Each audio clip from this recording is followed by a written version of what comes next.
তখন মক্কার লোকেরা বলল, আব্দুল মুত্তালেব, তুমি হলে এই কাবার নিগহবান, তুমি হলে এর দেখশুন করনেওয়ালা, তোমার উপরে জিম্মেদারি আছে, তুমি এর খাদেম, তুমি তোমাদের আল্লাহকে বলো আল্লাহ যেন আমাদেরকে পানি দেয়, বৃষ্টি নাজিল করে। 2 দিন সবাই মিলে বংশের লোকেরা কাবার কাছে এসে পানি পানি পানি করে আল্লাহর কাছে ফরিয়াদ করলেন, পানি হলো না। 3য় দিন আব্দুল মুত্তালেব নিজের ছেলে আবু তালেবকে বলছেন, আবু তালেব আছো? হ্যাঁ বাজান আছি। একটা কাজ করো তো বেটা, বাড়ি যাও, আর বাড়ি যাওয়ার পরে আমার ওই ফুলের মতো ভোলা ভালা মাসুম পোতাটাকে ঘাড়ে করে নিয়ে এসো। রাসূলুল্লাহকে বাড়ি থেকে 6 বছরের বালক নিয়ে আসা হলো কোথায়? তো কাবার প্রাঙ্গণে। কাবার প্রাঙ্গণে এই ছোট্ট শিশুকে আব্দুল মুত্তালেব এমনি করে এক গর্দনের তলায় হাত দিয়ে আর এক পেছনে রানের তলায় হাত দিয়ে এইরকম করে কাবার সামনে চেড়ে ধরে, কাবার দেয়ালে লাগিয়ে, কাবার গিলাফে লাগিয়ে ফরিয়াদ করে বলছেন, পরওয়ারদিগার, আমরা গুনাহগার মানুষ, আমাদের কথা শুনছো না, পানি দিচ্ছ না। আমরা এই মাসুম ছেলেটাকে ভায়া করে তোমার কাছে পানি চাইছি। হায় আল্লাহ, তুমি এই মাসুম ছেলেটার উপরে দয়া করে আমাদেরকে পানি দাও। তখনও কিন্তু তিনি বুঝতে পারেননি যে এটা আগামী দিনের নবী, তখনও তার কেউ বুঝতেই পারেনি যে এটা হবে ফজিলতের নবী, কিন্তু তারা মাসুম ছেলেকে নিয়ে এসেছে, একে ওয়াসিলা বানিয়ে আল্লাহ রাব্বুল আলামিনের কাছে পানি চাইবে। বুখারী শরীফে যে কবিতাগুলো বলছে আব্দুল মুত্তালেব, সেই কবিতাগুলোকে ইমাম বুখারী সংকলন করেছেন, লেখা আছে বুখারীর ভেতরে আব্দুল্লাহ বিন উমারের বর্ণনায়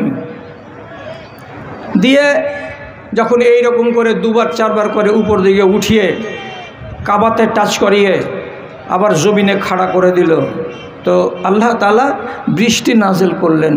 কতটা বৃষ্টি হলো? তো আরবিতে ইতিহাসের লাইনে প্রসিদ্ধ যেগুলো ঐতিহাসিক তারা লিখে রেখেছেন, ইয়াজুশুল মিজাব, কাবার ছাদ থেকে পানি নামার জন্য যে ছোট্ট একটা পাইপ ঝুলানো আছে, সেই পাইপ দিয়ে গলগল গলগল করে পানি পড়ে, মনে হচ্ছে পানি আর কুলাই না। এত বৃষ্টি, এত বৃষ্টি আল্লাহ রাব্বুল আলামিন দান করলেন। সবাই দেখলো যে আমাদের চোখের সামনে এমন একটা কারিশমা ফুটে গেল। সেই দিন আব্দুল মুত্তালেবের ছেলে আবু তালেব সচক্ষে দাঁড়িয়ে দাঁড়িয়ে দেখলো, আমি ভাতিজাকে বাড়ি থেকে নিয়ে আসলাম, পানি হয়ে গেল, ভাতিজাকে বাড়ি নিয়ে চলে গেলাম। সেই দিন তো উচিত ছিল আব্দুল মুত্তালেবের বেটা আবু তালেবের মগজের দরজাটা সামান। শোনো গো প্রভু মোর এই নিবেদন,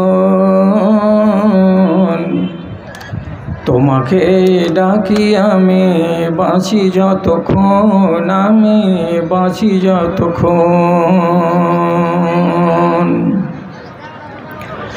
আকাশের তারাগুলি মিটি মিটি হাসে,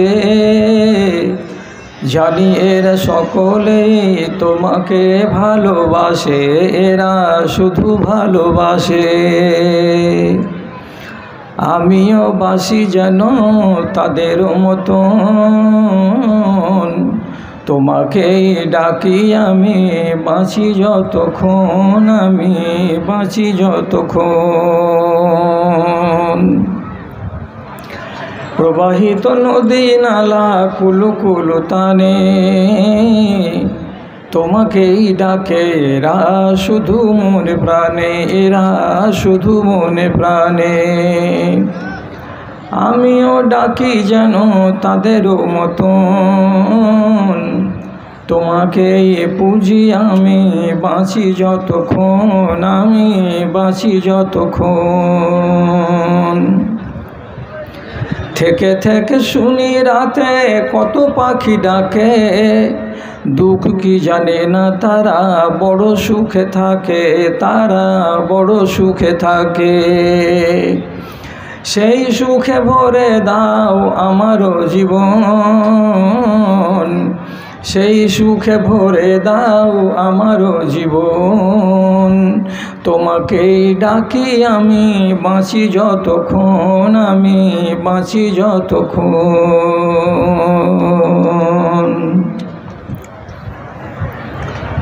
শ্রদ্ধেয় সভাপতি সাহেব, সমবেত এই এলাকার বিভিন্ন প্রান্ত থেকে দিনের দরদকে বুকে নিয়ে ও ইমানি জজবাকে সাথে নিয়ে উপস্থিত বিভিন্ন শ্রেণীর ছোট এবং বড়, শিক্ষিত ও অশিক্ষিত, ধনী ও গরিব, আমার প্রাণের ভাই ও বন্ধুগণ, তথা মজলিসে আড়ালে স্ক্রিনের সামনে বসে থাকা আমার স্নেহের, আমার আদরের মাতা ও ভগ্নীগণ,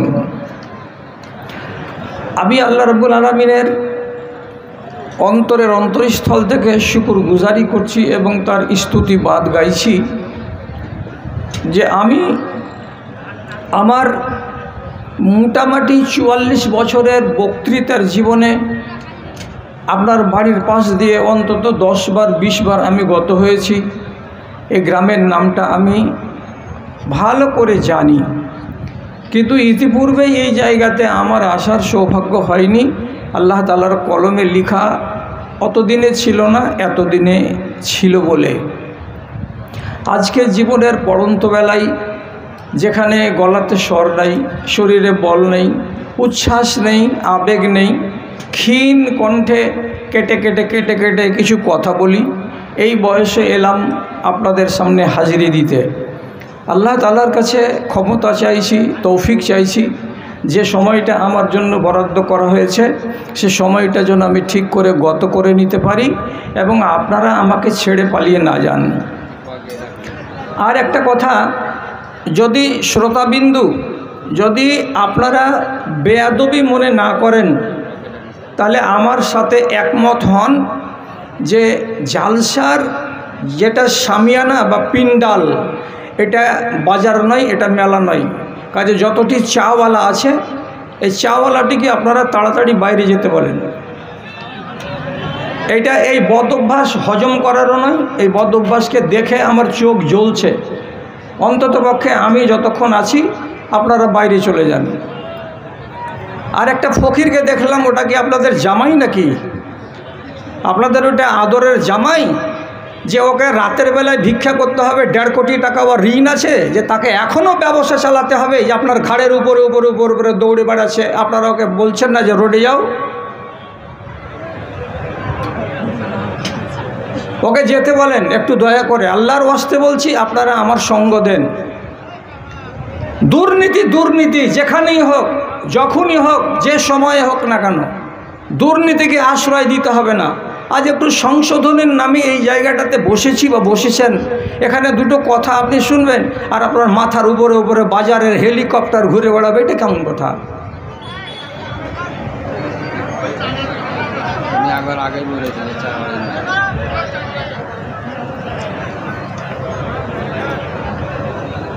আচ্ছা ভাইজানেরা একটু কথা শুনুন। আমি স্বীকার করছি আমি খুব দুর্বল মানুষ এবং আমি লো প্রেশারের লোক। আমি কথা আস্তে আস্তে বলছি, দয়া করে কথাগুলোর প্রতি আপনি একটু সুবিচার করুন। আমি আপনাদের সামনে কোরআন মাজিদের 2টি সূরা থেকে পূর্ণ আয়াত নয়, আয়াতের অংশ বিশেষ তিলাওয়াত করলাম। একটা করলাম সূরা আলী ইমরান থেকে, আর একটা করলাম সূরা মায়েদা থেকে। দুটো আয়াতের নির্যাস বা খোলাসা হলো এই, আল্লাহ রাব্বুল আলামিন ইসলামকে আমাদের জন্য নেয়ামত হিসাবে দান পাঠিয়েছেন। এই আয়াত আল্লাহ তাআলা ঘোষণা করলেন, এটা আল্লাহর অনুগ্রহ, আমাদেরকে তিনি দান করেছেন। এটা আল্লাহ রাব্বুল আলামিনের খাস একটা নিয়ামত। এই নিয়ামত আমরা পেয়েছি, পেয়ে আমরা ধন্য হয়েছি দুনিয়াতে, এবং ইনশাআল্লাহ আমরা আখেরাতেও ধন্য হব।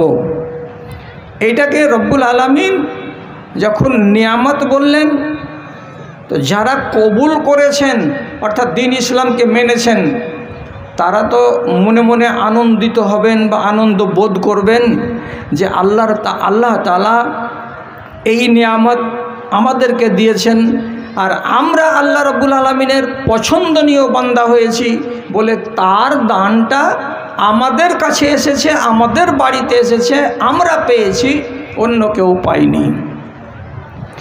আপনারা হয়তো মনে মনে বলবেন, কেউ যদি একটা ঘোড়া দেয় তো সেটা একটা দান, কেউ যদি একটা শাল কিনে দেয় তো সেটা একটা দান, কেউ যদি একটা মোটর সাইকেল দেয় তো সেটা বলবে এইটা তার দান, এগুলো আমার কাজে আসবে। কিন্তু ইসলামকে আল্লাহ তাআলা বলছেন যে এটা তোমাদের উপরে আমার নিয়ামত, এটা কেমন অনুগ্রহ আর কেমন নিয়ামত, এতে আমার কি লাভ হলো আর এতে আমার কি লোকসান হলো। ভাই বুঝার কথা বলছি, টিপ টিপ টিপ টিপ করে বলছি, কথাগুলোকে হেফাজত করুন। পৃথিবীতে ধন দিয়ে কোনো দিন মানুষকে চেনা যায় না। যদি কোনো একজন মুসলমান কোটি কোটি টাকার মালিক হয় আর সে যদি বলে যে আমি আল্লাহর খুব প্রিয় বান্দা, তো ডাহা মিথ্যা কথা। কেন? নবীজি বলছেন আল্লাহ রাব্বুল আলামিন আমাকে খবর দিয়েছেন কি? তিনি বলেছেন ইন্নাল্লাহা ইউতিল মালা লিমান ইউহিব্বু ওয়া লিমান লা ইউহিব্বু। রব্বে করিম আসমান থেকে ধন দৌলত দান করেন কাকে? যাকে তিনি ভালোবাসেন তাকে, এবং যাকে তিনি ভালোবাসেন না তাকে। দুদলকেই দেন আল্লাহ তাআলা ধন, যাকে ভালোবাসেন তাকেও আর যাকে ভালোবাসেন না তাকেও। তাহলে আপনি যখন মুসলমান ধন পেয়েছেন তখন মনে মনে বলবেন যে আমাকে আল্লাহ তাআলা খুব ভালোবাসেন, এই জন্য আপনি অহংকার করিয়েন না। কেন? আপনারই দেশে আপনারই মাটিতে এমন কোনো অমুসলিম আছে, গায়ের মুসলিম আছে, যাকে রব্বুল আলামিন কোটি কোটি টাকা, লক্ষ লক্ষ ডলার তাকে দিয়েছেন, তার ব্যাংকে সঞ্চিত হয়ে আছে। তো তাহলে সেও বলুক যে আমি গায়ের মুসলিম, অথচ আল্লাহ তাআলা আসমানের মালিক আমাকে পছন্দ করেন, নাহলে আমার নামে কোটি কোটি ডলার ব্যাংকে কেন জমা হলো? ধন পেয়েছেন বলে নিজেকে সব সময় বলবেন না যে আমি আল্লাহর প্রিয়। রাসূলুল্লাহ বলছেন, তাহলে রাসূলুল্লাহর কথা অনুযায়ী প্রিয় কারা? তো তিনি বলছেন ওয়া ইন্নাল্লাহা ইউতিল ঈমানা লিমান ইউহিব্বুহু। আল্লাহ রাব্বুল আলামিনের প্রিয় কারা? তো ওরা যারাকে দ্বীন আল্লাহ রাব্বুল আলামিন দান করেছেন তারা। তাহলে যারা দ্বীন পেয়েছে, যাদের কাছে ইসলাম আছে, যারা ইসলামকে নিজেদের জীবনের সংবিধান করে ধরে রেখেছে, এরা বলুক যে আল্লাহ আমাদেরকে পছন্দ করেছেন বলে আমাদেরকে এই দিনটা দিয়েছেন, তোমাদেরকে আল্লাহ তাআলা পছন্দ করেননি বলে তোমরা এই দিন ইসলামকে পাওনি।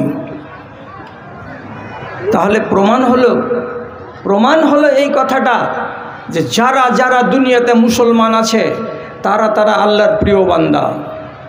এক কথাই তারা প্রিয় বান্দা।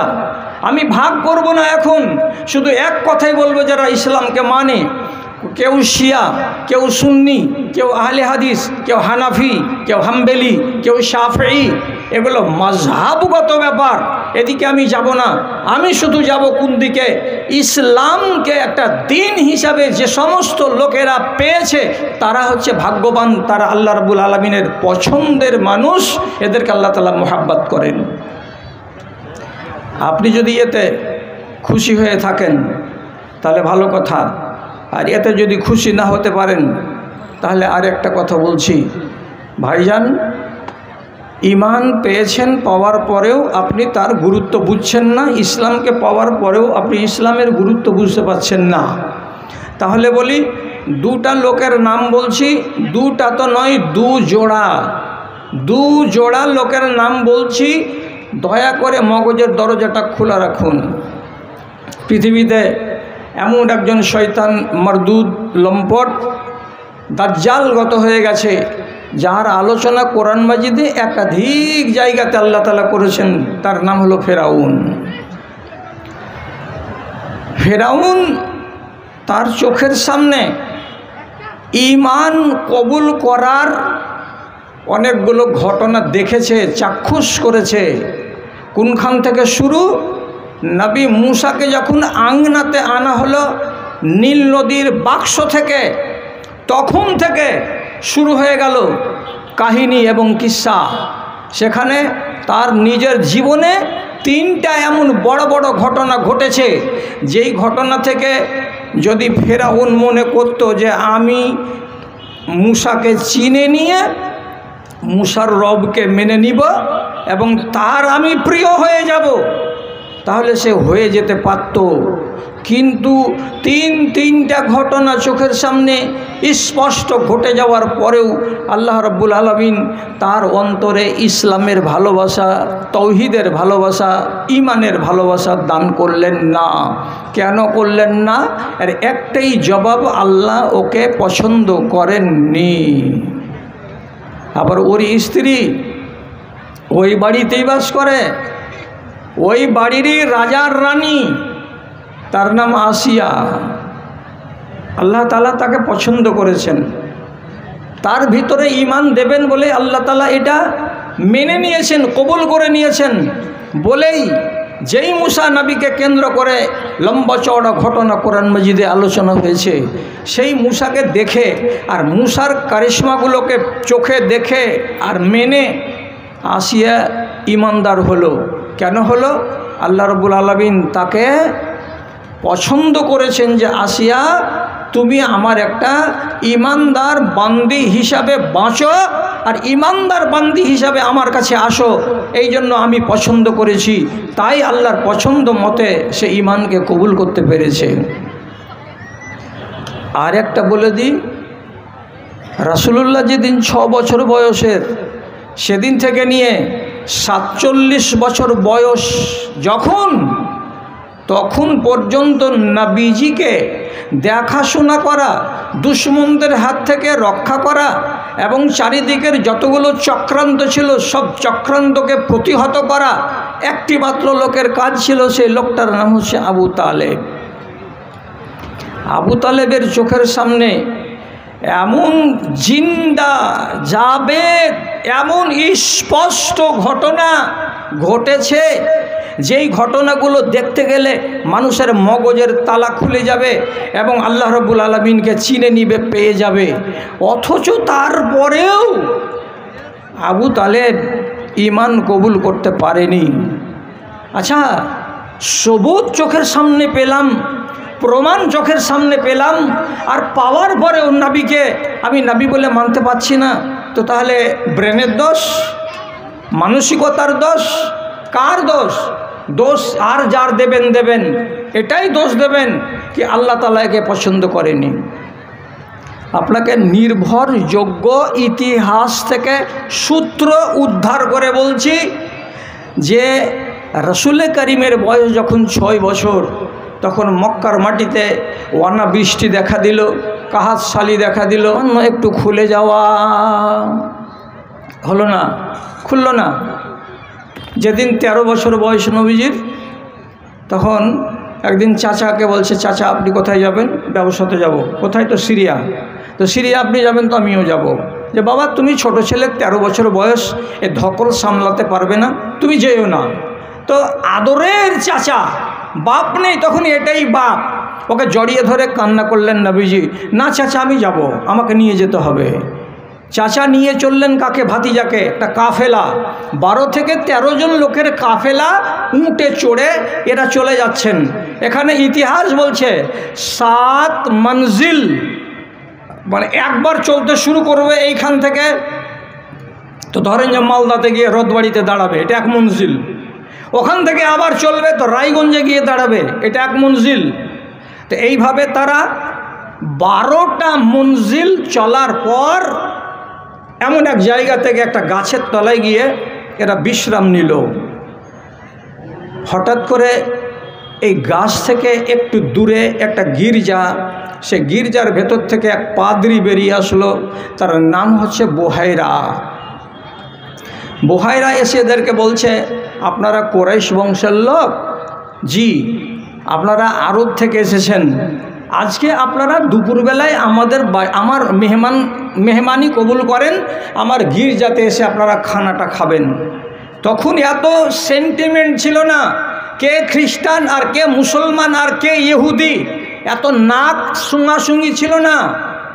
ধর্ম আলাদা তো কি, মানুষ তুমি কি না। দাওয়াত কবুল হয়ে গেল। বেলা 1টা-1:30টার সময় এই 12 জন লোক গির্জার ঘরে গিয়ে বসলো দাওয়াত খেতে। পাদ্রী বলছে, আপনাদের ভেতরে কি কোনো একটা লোক থেকে গেল? তো আবু তালেব বলছেন, হ্যাঁ থেকে গেল। কেন থাকলো? তো বলছে লিআন্নাহু সাগীরুন, এই জন্য থাকলো যে ছেলেটা হলো বালক, আর ছোট ছেলেকে আমরা কোনো দিন মেহমানিতে নিয়ে যাই না। আপনি আমাদের দাওয়াত করেছেন, আমরা পূর্ণাঙ্গ পুরুষ, আমরা এসেছি, বাচ্চাটাকে আমাদের ওইখানে রেখে এসেছি। আমরা এখান থেকে যাওয়ার পরে আমাদের ব্যাগে যেগুলো খানা আছে সেগুলো এসে খাবে। বোহাইরা বলছে ওটা কথা হবে না, ছোট তো ছোট, আপনি ওকে নিয়ে আসেন। নিয়ে চলে এলেন, আবার এখান থেকে নিয়ে গেলেন রাসূলুল্লাহকে। বয়স কত বলেছিলাম? 13 বছরের একটা বালক, তাকে নিয়ে গেলেন। সবাই মিলেমিশে খাবার পর বুহাইরা রাহে বলছে, এই বালকটার সবচাইতে নিকটের লোককে আপনারা? আবু তালেব বলছেন, আমি হলাম তার নিকটের লোক, আমি হলাম তার আপন চাচা, এটা হলো আমার ভাতিজা। তখন ওই 12 জন লোকের কাছ থেকে আবু তালেবকে একটু সরিয়ে দেওয়ার পর কানে কানে এই বুহাইরা রাহে বলছে, দেখুন আপনাকে আমি আল্লাহর কসম দিয়ে বলছি, এই বালকটাকে নিয়ে আগের দিকে সফর করিয়েন না। কেন যে এই বালকটা হচ্ছে আগামী দিনের নবী। আমি দুটো জিনিসের ভেতরে দেখলাম, যখন আপনারা সকালবেলায় এই ওয়াদিতে মানে এই মাঠে আপনারা পা দিয়েছিলেন, তখন আমি একটা অস্বাভাবিক কাজ দেখেছিলাম। আমার বাড়ির পাশে যতগুলো গাছ আর ময়দানে যতগুলো ছোট ছোট ঝাড়ি, সবাই সিজদায় পড়েছিল। আর সবারই সিজদা দেখে আমি তাজ্জব বনে গেছিলাম, হায় আল্লাহ, দুনিয়াতে কোনো একটা আজকে ঘটনা ঘটছে। তারপরে যখন আপনারা এলেন, তারপরে যখন এই বাচ্চাটাকে আপনারা সামনে এলেন, আমি হলাম নজুমি, আমি হলাম গণকদার। আমি ইহুদিদের কিতাব পড়েছি, আমি নাসারাদের কিতাব পড়েছি। আগামী দিনের নবী কেমন হবে তার ব্যাপারে আমার কাছে একটা সুন্দর ধারণা আছে। সেই ধারণাটাকে দূর করার জন্য এই বালকের পিঠের দিকে গলার নিচুখানে আমি কাপড়টাকে সরিয়ে দেখলাম, এটাই সেই নবী, ইনি হবেন রাহমাতুল লিল আলামিন। কাজী এর দুশ্মন আছে সামনে দিকে, একে যদি নিয়ে যান তো ইহুদিদের মধ্যে গণকদারেরা আছে, ওরা যদি দেখতে পায় তো বাচ্চাটাকে হজম করে দেবে, মেরে দেবে, ওরা বরদাস্ত করতে পারবে না। কাজে আমি বলছি আপনি বাচ্চাটাকে নিয়ে দয়া করে বাড়ি ফিরে চলে যান, আগে আর বাড়বেন না। এটা অন্য মাযহাবের লোক, সে বলছে গাছকে সিজদা করতে দেখেছি এই মাঠের। এই বালকের পিছন দিকে আছে মোহরে নবুয়াত, এটা নবুয়াতের আলামত, এই ছেলেটা আগামী দিনের নবী, আপনি একে নিয়ে চলে যান। আব্দুল মুত্তালিব দুটি রিওয়ায়েত, তিনি ফিরে চলে এলেন আর এদেরকে পাঠিয়ে দিলেন। অন্য রিওয়ায়েত, উনি চলে গেলেন, একজন লোককে দিয়ে নবীজিকে বাড়ি ফেরত পাঠিয়ে দিলেন। চোখের সামনে দুটা ঘটনা দেখলে আরও ঘটনা আছে, তা আমাকে অনেক কথা বলতে হবে আরও বেশি, এই জন্য আমি আর নিলাম না। তো যার সামনে এত জ্যান্ত প্রমাণ দেখতে পাওয়া গেল, সেই লোকটা 47 বছর বয়সে, যেদিন নবীজি এখন 7 বছরের নবী হয়েছেন, আর তখনই মৌত হচ্ছে কার? তো আবু তালেবের। আবু তালেবের কাছে গিয়ে বলছেন, চাচা আপনি একবার লা ইলাহা ইল্লাল্লাহ পড়েন। আল্লাহর কসম, আমার মৌলানাকে জিজ্ঞেস করুন, সভাপতিকে, আলেমে দিন, ওখানে লা ইলাহা ইল্লাল্লাহর পরে মুহাম্মাদুর রাসূলুল্লাহ কথাটা নাই। আমার নবী বলছেন আপনি শুধু বলুন লা ইলাহা ইল্লাল্লাহ, এটাই বলুন আপনি। উহাজ্জু বিহি ইনদা রাব্বি, আমি আমার আল্লাহর কাছে কিয়ামতের দিন তর্ক লাগিয়ে দেব, আমি ঝামেলা লাগিয়ে দেব, আমার আল্লাহর কাছে আমি আরজি জানাবো, হে মালিক, আমার চাচা মরবার কালে কলেমা পড়েছে লা ইলাহা ইল্লাল্লাহ, অতএব আমার চাচাকে তুমি মাফ করে দাও। এত বড় গ্যারেন্টি দিচ্ছেন নবীজি, তারপরেও মরণ খাটে শুয়ে একবার ওই মরদুদ আবুল আহাবের দিকে, আর একবার মরদুদ আবু জাহালের দিকে, আর একবার আরেক মরদুদের দিকে দেখছে। আর দেখার পরে এইসব এর শয়তানের দলেরা বলছে মরবার কালে এগুলা করে যাবে, কলঙ্ক হয়ে যাবে জিন্দগিতে, প্রজন্ম তোমাকে বদনাম করবে যে এত ভীতু লোক সারা জিন্দগি বীর পুরুষ হয়ে বাসুল, আর মরবার কালে ওর ভাতিজার কথা শুনে নিয়ে নিজের জিন্দগিকে বরবাদ করে গেছে। কথাটা তাই হলো, মানতে পারল না, শেষে বেঈমান হয়েই মরে গেল। রাসূলুল্লাহকে এত শোক লাগলো, ওইখান থেকে বেরিয়ে গিয়ে একটা উঁচু ঢিবির উপরে গিয়ে বসে গেলেন এমনি করে গালে হাত দিয়ে। আহারে, যেই চাচা আমাকে 6 বছর বয়স থেকে নিয়ে 47 বছর বয়স পর্যন্ত যে কোনো উৎপীড়ন, যে কোনো জুলুম, যে কোনো সন্ত্রাস, যে কোনো দুশ্মনদের দুশ্মনী আমার প্রতিহত করেছিল এই চাচা, তাকে আমি কিয়ামতের দিন জান্নাতে নিয়ে যেতে পারলাম না। আল্লাহ তাআলা তাসাল্লি দিয়ে বলছেন ইন্নাকা লা তাহদি মান আহবাবতা ওয়ালাকিন্নাল্লাহা ইয়াহদি মান ইয়াশাউ ওয়া হুয়া আলামু বিল মুহতাদিন। হে আমার নবী, গাল ধরে ঝিম ধরা হতে হবে না, চিন্তিত হতে হবে না, মাথাটাকে ধরে ভারী করে নিতে হবে না। কেন? আল্লাহ রাব্বুল আলামিন ওকেই হেদায়েত দেন যাকে পছন্দ করেন। আল্লাহ রাব্বুল আলামিন তোমার চাচাকে পছন্দ করেননি, এই মারদুদ মুসলমান হোক, এটা আল্লাহকে রাজি ছিল না। যার কারণে তা তোমার চোখের সামনে এতগুলো দলিল দেখার পরেও, তোমার চোখের সামনে এতগুলো প্রমাণ পাওয়ার পরেও তার মগজের তালা খুলেনি, সে ঈমান আনেনি। ঈমানের দৌলত আল্লাহ ওকে দেয়নি, সে পছন্দের লোক নয়।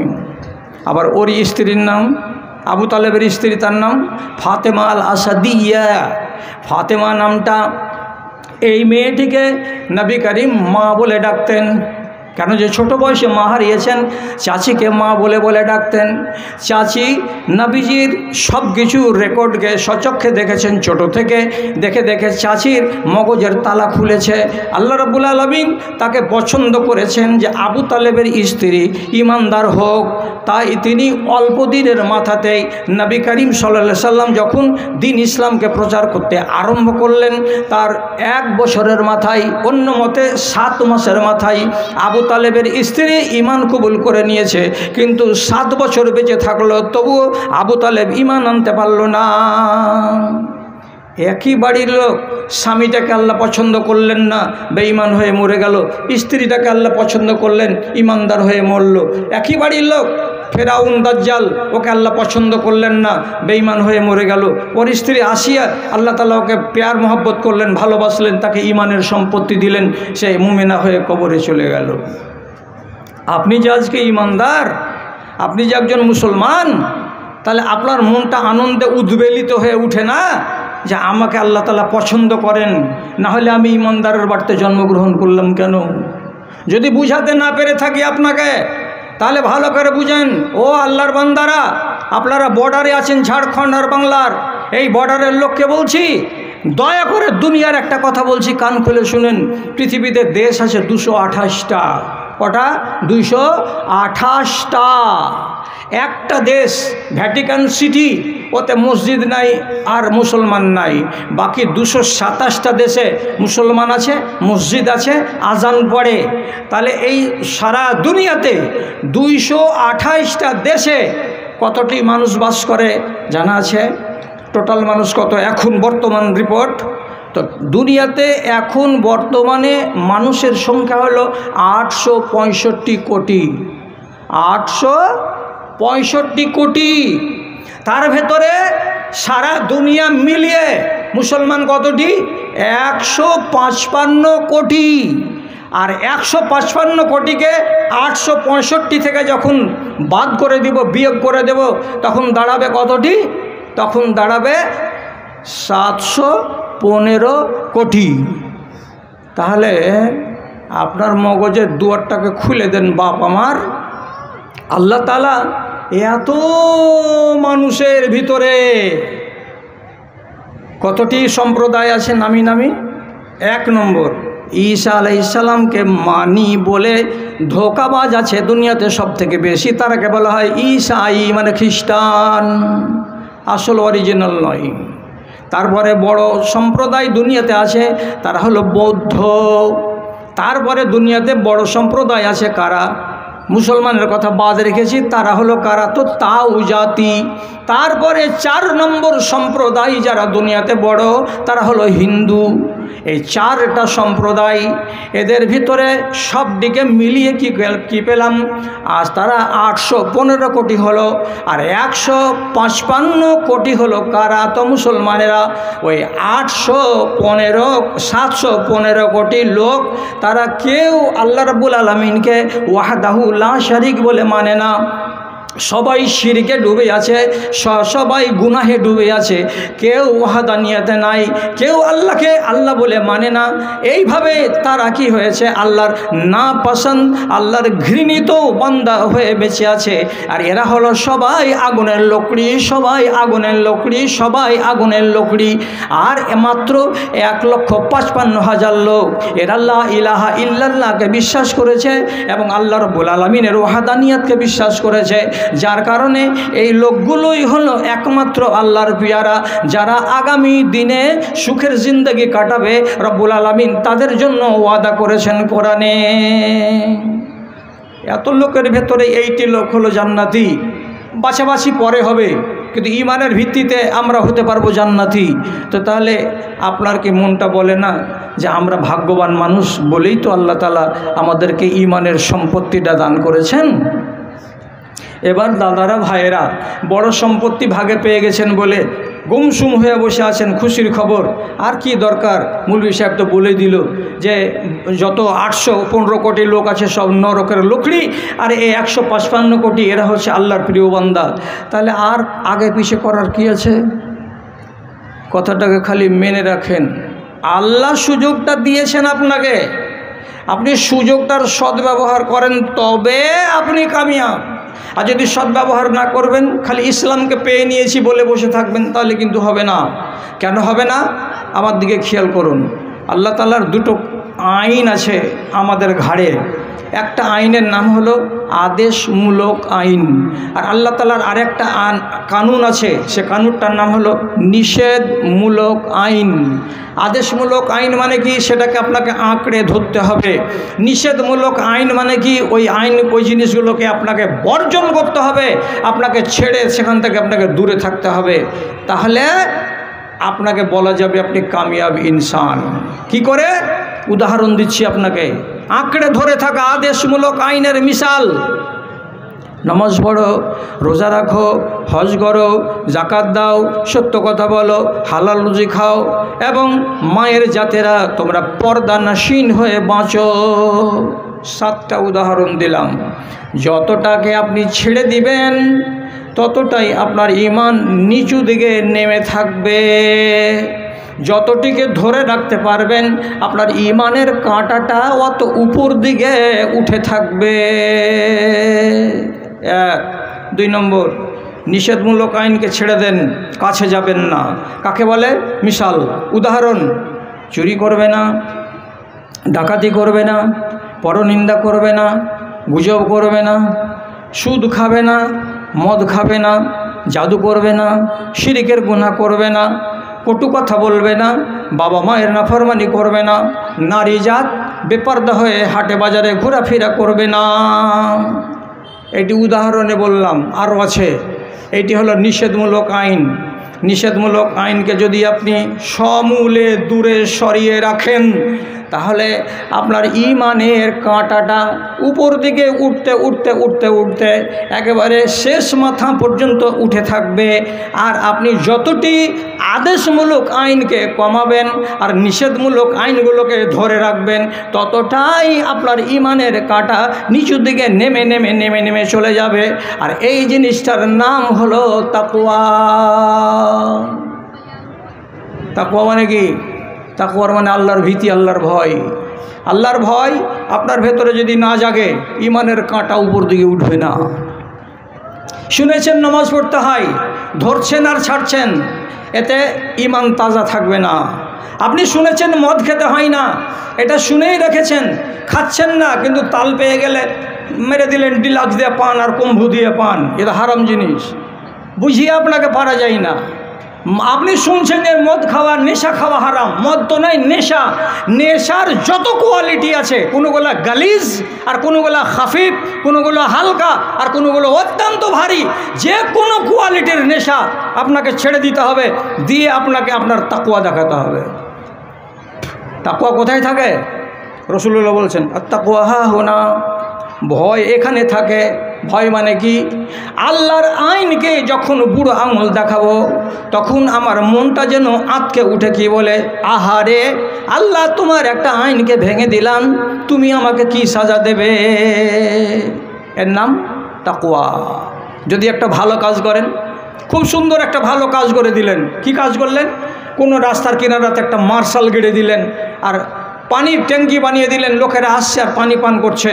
যদি আপনার নিরিবিলিতে বসে আপনার মনটা আনন্দিত হয়ে যায়, কি বলে, সুবহানাল্লাহ, আমি আমার গাঁটের টাকাকে খরচ করে এই জায়গাটাতে একটা মার্শাল বসিয়ে দিলাম, কত হাজার হাজার মানুষেরা পান করছে, দোয়া দিচ্ছে, আর এদের দুয়াতে আমার কল্যাণ হবে। এই কথা বলে যদি আপনার মনের ভেতরে আশা তৈরি হয়, আমি ভালো আমল করেছি তো আল্লাহ আমাকে সওয়াব দেবেন, তাহলে এটার নাম হলো আপনার ভেতরে তাকওয়া। ভালো আমল করার পরে আশা রাখতে হবে কি আমি ভালো পাবো, এবং মন্দ আমলকে ছেড়ে দিয়েছি কেন, আল্লাহ আমার উপরে নারাজ হবেন, এটার নাম হলো তাকওয়া। দাদারে, কথাটার প্রতি একটু গুরুত্ব আরোপ করেন। আপনি আপনার জীবনটাকে এইবার কলঙ্কময় জীবন বানাবেন না আপনার জীবনটাকে মধুময় বানাবেন, এবার এদিকে নজর দেন। ইসলামটা কত বড় নিয়ামত আমাদের উপরে, এর উপরে আপনাকে আর আমি দলিল দিতে পারবো না। শুধু একটা কথা আপনাকে বলে দিচ্ছি, কাদের জন্য ওই আলে ইমরানের আয়াতটা নাজিল হয়েছিল? কাদের উপরে? কাদের উপরে তো শুনেন, বেয়াদবি করছি না, ইসলামের আগে কার কথা বলছি। অতএব এটাকে ভুল করে আমার কেউ ব্যাখ্যা করতে যাবেন না। আরবের মাটিতে চোরের দল ছিল, আরবের মাটিতে কাফনের কাপড়কে চুরি করে নেওয়া চোর ছিল, আরবের মাটিতে নারীদেরকে বেইজ্জত করা হাজারটা লোক ছিল, আরবের মাটিতে মদ খাওয়া লোক হাজার হাজার ছিল, আরবের মাটিতে বেহায়া হয়ে ঘোরাফেরা করা নারী হাজার হাজারটা ছিল, আরবের মাটিতে জীবন্ত অবস্থায় নিজের মেয়েকে লোকে মাটিতে পুঁতে দেওয়া হাজার হাজার মানুষেরা ছিল, আরবের মাটিতে তার স্ত্রী হালাল বাড়িওয়ালি যদি মাসিক হয়েছে তো তাহলে মাসিক হওয়ার কারণে তাকে রাতের বেলায় বিছান থেকে লাত মেরে আলাদা করে দিয়েছে, এমন লোকের জালেম লোকেরাও অনেক ছিল। হাজার হাজার মানুষেরা সব বাত্তামিজিতে ডুবেছিল, রাস্তাকে ঘেরে মানুষকে মেরে দেওয়া, রাস্তাকে আলগে তাদের প্রাণনাশ করার পরে জান আর মালকে সবকে লুটে নেওয়া, এগুলো লোক হাজার হাজার ছিল। তাহজিব আর তামাদ্দুন তাদের ভেতরে নাম মাত্র ছিল না। এবার কোরআন এলো, এতদিন কিছুই ছিল না, সব বেলাগাম। কোরআন এলো, রাসূলুল্লাহ এলেন, নিজেকে নবী বললেন, একটা করে কানুন আসতে লাগলো, একটা করে কানুন আজ আসে, ওইটা কানুনকে মেনে নেই, কালকে একটা আসে ওটাকে মেনে নেই, পরশু একটা আসে ওটাকে মেনে নেই, মানতে মানতে ওই দেশের যত বর্বর, যত গায়র মুহাজ্জাব, যত অভদ্র লোকগুলো ছিল সবাই এখন লাইনে চলে আসলো। কাল যারা নিজের বেটিকে জিন্দায় পুঁতে দিয়েছে তারা যখন কোরআনের আইন শুনলো, ওয়াইজাল মাউউদাতু সুইলাত বিআইয়ি যামবিন কুতিলাত, ও মার্ডারকারীরা, কিয়ামতের দিন তোমার বাচ্চাকে মার্ডার করার কেসে তোমাকে জাহান্নামে দেওয়া হবে, তখন সব সাবধান হয়ে যে বলছে না না না, আর জীবনে আমার নিজের ঔরসুজাত কন্যাকে এরকম করে কবর দেব না। আল্লাহ রাব্বুল আলামিন কোরআন মাজিদে আয়াত নাযিল করছেন, ইয়াসআলুনাকা আনিল মাহিজে কুল হুয়া আযান ফাতাজিলুন নিসা, এই দুনিয়ার মানুষেরা, তোমাদের বিবিরা এরা যদি ঋতুবতী হয়, এদের যদি মাসিক হয় তো তার কারণে লাত মেরে বেইজ্জত করে বিছান থেকে আলাদা করিও না, এটা হলো নাপাক অবস্থা। ওর কাছে থাকো, ওর খিদমত নাও, ওর সেবা নাও, ওর হাতের পানি খাও, ওর হাতের রান্না নাও, ওকে সাথে করে নিয়ে তোমার চাদরের তলায় বিছানায় নিয়ে তুমি শুয়ে থাকো, সবই জায়েজ আছে, সবই জায়েজ আছে। নবীজি বলছেন ইল্লান নিকাহা, শুধু সহবাস করাটা জায়েজ নয়। যখন এই কানুনটা আল্লাহ রাব্বুল আলামিন নবী দিলেন তখন সেখানকার অভদ্র লোক গেল আবার ভদ্র হয়ে গেল। যারা মদ করেছিল মদের আয়াত যখন নাজিল হলো তখন মদ ছেড়ে দিয়ে তারা এবার ভদ্র হয়ে গেল। ওই জায়গাতে যারা সুদ করছিল সুদের আয়াত নাজিল হলো সূরা বাকারায়, সুদকে ছেড়ে দেওয়ার পরে ওই অভদ্র মানুষগুলো ভদ্র হয়ে গেল। তো কোরআন মাজিদের একটা একটা একটা একটা করে আয়াত নাজিল হয় আর অভদ্র মানুষগুলো তাকে কবুল করে নিয়ে একে একে একে একে তারা তাদের জিল্লতির জিন্দগি থেকে নিজেদেরকে টেনে বার করে একটা শরীফ ইনসান হয়ে যায়। দলিল কি গো? হযরত উমরের মতো জালিলুল কাদার আলেম আর কে হবে রাসূলের উম্মতির ভিতরে? হযরত উমরের মতো লোক এমন কথা বলে গেছেন, ওকে যদি আপনি সোনার কালি দিয়ে লেখেন তো তাও লিখে আপনার মন ভরবে না। উনি কি লিখেছেন, কি বলেছেন কথাটা? কুন্না আযাল্লা কওমিন আযানাল্লাহু বিল ইসলাম। ও আমার সাথীরা শুনো, আমরা ছিলাম লাঞ্ছিত জাতি, আমরা ছিলাম অত্যন্ত ঘৃণিত জাতি। আমাদের মতো ছোট লোক আল্লাহর দুনিয়াতে কেউ ছিল না, আমাদের মতো বদতমিজ আল্লাহর দুনিয়াতে কেউ ছিল না। আমরা নিজেদের বাপের বাড়িওয়ালিকে বাপ মরে যাওয়ার পরে বিয়ে করে নিয়েছি। আমরা মদের বাজার গরম করেছি, সুদের বাজার গরম করেছি। কোন এমন অন্যায় আছে যে আমরা করিনি? সব অন্যায়টা আমরা করেছিলাম। কিন্তু যেদিন নবীজি এলেন আর যেদিন আমাদের কাছে কোরআন এলো, কোরআনকে আমরা যেদিন আঁকড়ে ধরে নিলাম আযানাল্লাহু বিল ইসলাম, সেদিন থেকে আমরা ওই দুর্নীতিগুলোকে ছেড়ে দেওয়ার পর আমরা আজকে বড় লোক হয়ে গেছি। আমাদের মতো বড় লোক আল্লাহর দুনিয়াতে আর একটাও নাই, আমাদের মতো ভদ্রলোক আল্লাহর দুনিয়াতে কোনো একটাও সম্প্রদায় নাই। আমরা হইলাম সব চাইতে বড় ভদ্রলোক। ইমানদারেরা হারাম খায় না, ইমানদারেরা সুদ খায় না, ইমানদারেরা মদ খায় না, ইমানদারেরা মাগিবাজি করে না, ইমানদারেরা পরনিন্দা গীবত করতে যায় না, ইমানদারেরা জীবনে আল্লাহর বিধিনিষেধকে বুড়ো আঙুল দেখায় না। কেন?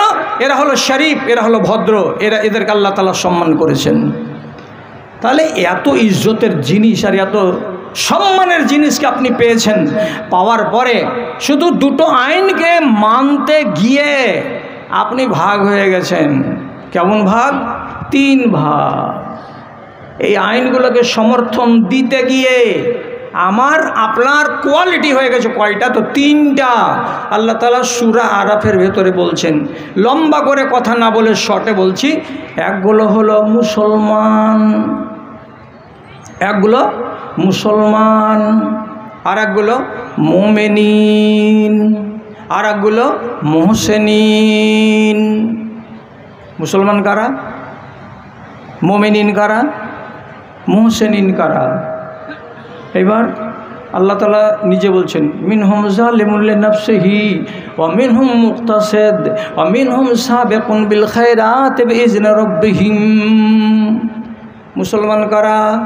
বলছে যারা নমাজের টাইমে নমাজও পড়বে, আর নমাজ পড়া শেষ করার পর বাড়ির পাশে কোনো একটা বাজারে চৌরাহাতে চলে যাবে, আর যাওয়ার পরে বসে বসে চায়ের দোকানে ভদর ভদর ভদর ভদর ভদর ভদর করবে, গুজব করবে, গিল্লা করবে, আর করে করে করে করে সময় গত করে যখন মাগরিবের টাইম হবে আজান পড়বে, হাইয়া আলাল ফালাহ, কাছে মসজিদ নেই বলে ওই চৌরাহাতে ওই মোড়ে চায়ের দোকানে বসেই থেকে যাবে, আল্লাহর আওয়াজ তাকে টেনে তুলতে পারবে না।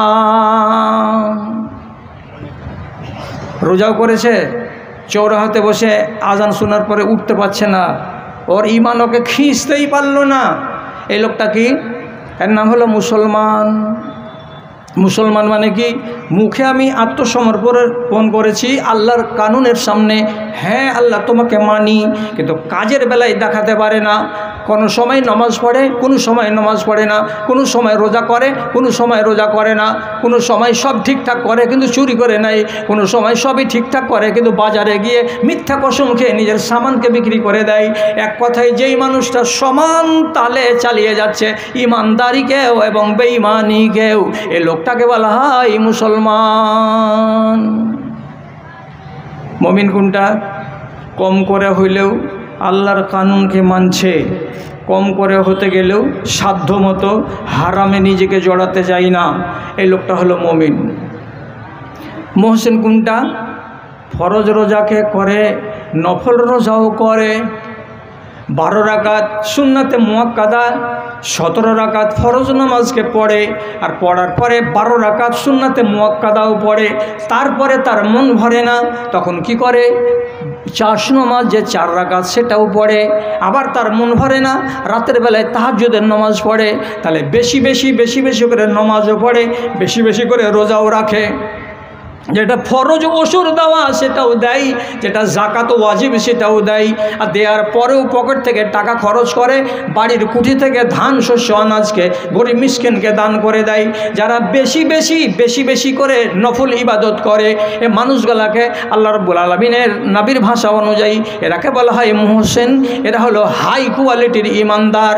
মুহসিন যেদিন মরে যাবে তার হিসাব হবে না, বিনা হিসাবে আল্লাহর জান্নাতে যাবে। আর মুমিন যারা মরে যাবে আল্লাহ রাব্বুল আলামিন তাদের কাছে হিসাব নেবেন না, এরা বিনা হিসাবে জান্নাতে চলে যাবে। বরং হিসাবটা হবে কেমন? হিসাব ইয়াসিরা, কেবল নামকে বসতে হবে হিসাব, তাছাড়া খুঁটিনাটি আল্লাহ তাআলা জিজ্ঞেস করবে না। বিনা হিসাবে মুমিনকে এবং মুহসিনকে আল্লাহ তাআলা জান্নাত দেবেন। আর যারা থেকে গেল মুসলমান, এ মুসলমানদের গ্যারেন্টি দেওয়া যাবে না, হাত মেরে টেবিল চাপড়িয়ে বলা যাবে না এ মুসলমানটা মরার পরে নিশ্চয়ই প্রথম চান্সে আল্লাহর জান্নাতে যাবে। এটার গ্যারেন্টি নাই। কেন? যে আপনার আমল খাড়ো করা হবে মাপ করার জন্য, আর আপনার কাছে হিসাব চাওয়া হবে যথারীতি হিসাব। কেমন হিসাব? কড়াক্রান্তি করে হিসাব। তাহলে কড়াক্রান্তি হিসাব যদি আল্লাহ রাব্বুল আলামিন আপনার চান, আর আমলগুলোকে যদি পাল্লাতে খাড়ো করা যায়, তো তাহলে পরে আপনি ধরা পড়ে যাবেন যে আমার আমল আল্লাহ না করে 100টা লোকের ভেতরে 80টা লোকের এতটুকু ঝুঁকে গেল পাপের পাল্লাটা, এতটুকুনি। তো এতটুকুনি যদি ঝুঁকে যায়, আপনাকে 6 ঘন্টার জন্য আগে জাহান্নাম যেতে হবে, রেহাই নেই। কোনোগুলো মানুষকে 8 বছরের জন্য 1 মাসের জন্য জাহান্নামে যেতে হবে, কোনোগুলো মানুষকে 2 মাসের জন্য আল্লাহর জাহান্নামে যেতে হবে, কোনোগুলো মানুষকে তার আমলের কারণে 6 মাসের জন্য জাহান্নাম যেতে হবে। এই করে তার পাপটা যখন ধুয়ে যাবে, তখন তাকে ফিরিয়ে আল্লাহর জান্নাতে আনা হবে। তবে একটাই কথা হলো, এই মুমিন তো পাবেই জান্নাত, মুহসিন তো পাবেই জান্নাত, তেমনি যারা মুসলিমিন তারাও জান্নাত পাবে, কিন্তু প্রথম চান্সে পাবে না। কেন বলো না? আপনি আল্লাহর কানুনটিকে টিকাতে পারেননি, আল্লাহর বিধানটিকে আপনি সংরক্ষণ করতে পারেননি। ইমানকে হিফাজত করতে হবে কি দিয়ে? আল্লাহর ফরমাবরদারি দিয়ে। তো সেই জিনিসটা আপনি করতে পারেননি, যার কারণে আপনার দুর্গতিটা হয়ে গেল। ভাই আমার, আপনি এখন পর্যন্ত জীবনে কোনো দিন প্রশ্ন করেছিলেন? একবার নির্জনে করবেন তো একাই, এই আব্দুর রহমান, তুমি কি পাকা মুসলমান? বলিয়েন তো আপনি আপনারটা করবেন, আমি আমারটা করব। নির্জনে বসে একবার নিজের নাফসকে বলবেন, এই আব্দুল সালাম, তুমি বলো তো, তুমি কি পাকা মুসলমান না তুমি কাঁচা মুসলমান? তা আপনি মনে মনে আমাকে বলছেন যে তুমি খ্যাপা নাকি? আমি জিজ্ঞেস করব আমার মনকে, আমার মনের কাছ থেকে আমি উত্তরটা কি পাবো? আমার মন মতন আমি দিব, হ্যাঁ আমি পাকা মুসলমান। না ভাই, আপনাকে বলছি নির্জনে বসে দরজা জানালাকে বন্ধ করে একবার আল্লাহর ওয়াস্তে ভাবুন। কি ভাববেন? সকাল থেকে শুরু করে রাত্রি 10টা পর্যন্ত আপনার এই যে সারাটা সময়ের আমলের তালিকাটা আছে, এই আমলের তালিকাটা একবার চোখের সামনে আপনাকে ভাসাতে হবে। আর ভাসিয়ে বলতে হবে, সকাল 4:15টার সময় আজান পড়েছিল, 4:30টার সময় জামাত হয়েছিল, তুমি কি গেছিলে জামাতে? আপনাকে নিজে বলতে হবে চোখ বন্ধ করে, না আমি যাইনি। বেলা 10টার সময় আপনি খানা পানি খেয়েছেন, আর খাওয়ার পরে আবার মাঠের দিকে চলে গেছেন। মাঠে জমি জিরাত দেখতে 12টার সময় আজান পড়েছে। আপনি ইচ্ছা করলে মাঠে 4 রাকাত নামাজ পড়ে নিতে পারতেন, কিন্তু আজান পড়েছে, আপনি মাঠে নামাজ আদায় করেননি। বাড়ি চলে এসে খানা খেয়েছেন, বিকাল হয়ে গেছে। বিকাল হওয়ার পরে বাজারে গেছেন, বাজারে গিয়ে গুজব করেছেন। মাগরিবের নামাজ ঠিক করে পড়েছেন কি পড়েননি তা জানা নাই। মাগরিবের নামাজের পরে এশার নামাজের পর বাড়ি এসে ঢুকেছেন, আর ঢোকার পরে আপনি খানা খেয়েছেন, বড় আংনাতে এলসিডি লাগানো আছে, এলসিডি চালু করে দিয়েছেন, টিভি চলছে আর খানা খাচ্ছেন, টিভি চলছে আর খানা খাচ্ছেন, এই করে আপনার এই যে 18 থেকে 19 ঘন্টা সময় কেটে গেল। এটাকে চোখের সামনে রাখুন, আর রাখার পরে নিজের নফসটাকে জিজ্ঞেস করে বলুন, আব্দুর রহমান তোমার ইমান পাকা না পাকা নয়? আপনার মন বলবে ইমান পাকা নয়, এই ইমানে করে খাওয়া যাবে না। ইমানটাকে শক্ত করেন। ইমান যদি পাকা না হয় তাহলে দুর্বল ইমান নিয়ে কল্যাণ পাওয়া যাবে না। কি দিয়ে ইমান শক্ত করা যাবে মৌলভী সাহেব? তো কি দিয়ে ইমান শক্ত হবে? যদি শক্ত সত্যি আপনার ইমান করার থাকে, ইচ্ছা থাকে, তাহলে অন্তত দুটা কথা আপনাকে জাগ্রত রাখতে হবে আপনার দিমাগের আগের সারিতে। এক, আমি কি দুনিয়াতে চিরদিনের জন্য এসেছি? এটা কথা আগে বলুন, জিজ্ঞেস করুন, আমি কি চিরদিন দুনিয়াতে থাকার জন্য এসেছি? যদি বলে হ্যাঁ, তো আমার বাপ কেন থাকলো না? ও কেন কবরে গেল? আমার যে এই দাড়িগুলো সাদা হয়ে গেছে, একদিন কি আমার দাড়িগুলো সাদা ছিল?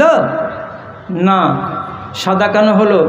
তার মানে আমার রাস্তা হাঁটা হয়ে গেছে, কবরের কাছ পর্যন্ত চলে গেছি, আর বেশি বাকি নাই। আপনি নিজের দেহের দিকে তাকাবেন, এক একটা জিনিসকে উল্লেখ করে করে বলবেন। কেন? আল্লাহ তাআলা নিজেই বলছেন, ওয়াফি আনফুসিকুম আফালা তুবসিরুন। তোমার দেহটার দিকে তুমি তাকাও না কেন? তোমার দেহটাকে দেখতে গেলেই তো তোমার ইমান তাজা হয়ে যাবে। আরে কেমন করে দেখবো যে মৌলভী সাহেব? তো আপনি এমনি করে দেখেন না। আপনার কানে এখন সলিড শুনতে পাচ্ছেন না পান না? ওই যে কম পাচ্ছি মৌলভী সাহেব, 40 বছর বয়সে কি কান এরকম ছিল না। এখান থেকে 15 হাত দূরে আপনার নাতি, আপনার পোতা দাঁড়িয়ে আছে, আপনি এমনি করে বারে বারে চোখটাকে বড় বড় করছেন আর দেখছেন, কেতুরে চিনতে পারে না যে এটা আমার পোতা। তো তাহলে আপনার এই চোখের হালাতটা কি আপনার 40 বছর বয়সে ছিল না? আপনি যদি মেঝে থেকে উঠছেন তো লাঠি ধরে উঠছেন, মসজিদে যদি যাচ্ছেন তো চেয়ার খুঁজছেন, চেয়ার ছাড়া নামাজ পড়তে পারেন না। 35 বছর বয়স যখন ছিল তখন কি চেয়ারে নামাজ পড়েছিলেন? না, এরকম চেয়ারে নামাজ পড়িনি। তো তাহলে আপনার এই অঙ্গগুলো এমন হলো কেন? অঙ্গ বিকল হওয়ার মানে হলো এই, আল্লাহ তাআলা বলছেন, আমি বলিনি। এই এলাকার লোক, ঘোড়াই পাড়ার মানুষ, আক্কেল করুন। রব্বে কারিম কোরআন মাজিদের ভেতরে বলছেন, ওয়ামান নুআম্মিরুহু নুনাক্কিসুহু ফিল খালকে আফালা ইয়াকিলুন। যাকে আমি 65 বছর আয়ু দেব, যাকে আমি 70 বছরের বয়স দান করব, সেই মানুষটাকে তার মরণ আসার আগে আর একবার আমি 1.5 বছরের বাচ্চা বানাবো, 1 বছরের শিশু বানাবো, আর বানাবার পরে তাকে কবরে ভরব। কেমন করে? আমার বয়স 65, তো মরার আগে আল্লাহ তাআলা আমাকে শিশু বানাবেন কেমন করে? মানে এই 2 বছরের শিশু একাই দাঁড়াতে পারে না, যেমন পায়ে বল থাকে না, তেমনি আপনার যখন 65 বছর বয়স হবে আপনার পায়ে বল থাকবে না। 2 বছরের শিশু যেমন ভালো করে কাপড় ধরি পরতে পারে না, তেমনি আপনারও কাপড় ধরি ঠিকঠাক করে আপনিও পরতে পারবেন না। 2 বছরের সন্তানটা যেমন পেশাব করে দেয়, পায়জামাতে প্যানে পায়খানাও করে দেয়, তেমনি কত শত মানুষ আল্লাহর বান্দা আছে 70 বছর বয়স হয়ে গেছে বলে পেশাবকে নিয়ন্ত্রণ করতে পারে না, পায়খানাকে নিয়ন্ত্রণ করতে পারে না, বিছানায় পায়খানা করে দেয়। কত শত মানুষকে দেখা গেল যারা যৌবনকালকে বরবাদ করে দিয়েছে বসে থেকে থেকে, এবার বৃদ্ধ বয়সে আল্লাহ রাব্বুল আলামিনকে রাজি করার জন্য এগিয়ে আসছে, তো কিন্তু এগিয়ে কুলাতে পারে না। তাহলে আপনি তো আর একবার ছেলে মানুষ হয়ে গেলেন। তো এইগুলো যখন দেখবেন তখন আপনার ঈমানটা একটু না একটু তাজা হবে, আপনার মনের ভেতরে আল্লাহর ভীতি জেগে উঠবে। আর আপনার মনের ভেতরে যদি আল্লাহর ভয় জেগে উঠে, তো এইটা কি বাংলাতে আল্লাহ ভীতি, আর ওইটাকেই আল্লাহ রাব্বুল আলামিনের যদি ভাষায় বলি তাহলে এটার নাম হলো তাকওয়া। সোজা কেন হয়েছেন? বলছে আল্লাহ যে ধরবে ওই জন্য সোজা হয়ে গেছি, এটার নাম তাকওয়া। নামাজ পড়ছিলেন না, এখন মসজিদ কেন যাচ্ছ? মরার বয়স হয়ে গেছি, যে ভাই মরবো তো আল্লাহকে কী জবাব দিব, এটার নাম তাকওয়া। আপনি দাড়ি ছিললেন জিন্দগি ভর, এখন 50-55 বছর বয়স হয়ে গেছে, চেহারা ভর্তি করে দাড়ি রেখে দিয়েছেন। একদিন রাখেননি, আজকে না রাখলেন, কখন মরে যাবো জি ভাই, খালি চেহারা লে কবরে যাব, মনটা কেমন করছে। এটার নাম তাকওয়া। তাহলে তাকওয়া আপনার কাছে আছে, তাকওয়াতে আপনাকে ঠিক রাস্তাতে চালাবে। আপনি আপনার বাড়িটাকে তাকওয়ার বাড়ি বানান, আপনার বাড়ি তাকওয়ার হবে। আর আপনি যদি ইচ্ছা করেন তো আপনার বাড়িটা শয়তানের বাড়ি হবে। আপনি যদি বাড়িতে শয়তানকে বাস করতে দেন তাহলে আপনার ঈমান জিন্দেগিতে পাকা হবে না। আপনি যদি ইচ্ছা করেন যে আপনার ঈমানটাকে তাজা, একদম ধপধপে সাদা পরিষ্কার করে রাখবো, তাহলে আপনি করতে পারবেন। আপনাকে দুটো কথা আর বলবো, বলার পরে আমি সময়টাকে দিকে তাকাবো, আমি সময় আর কতটা বাকি রেখেছি। ভাইজান, আপনার বাড়িটা কেমন? ঈমানের বাড়ি। এ সত্যি ঈমানের বাড়ি কি করে হয়? আমি কেন বলবো?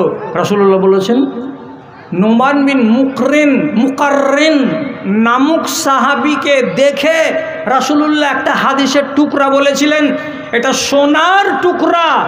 আমিও মনে করে রেখেছি আরবিতে, আপনি বাংলাতে মনে করে রাখেন। রাসূলুল্লাহ কি বলছেন?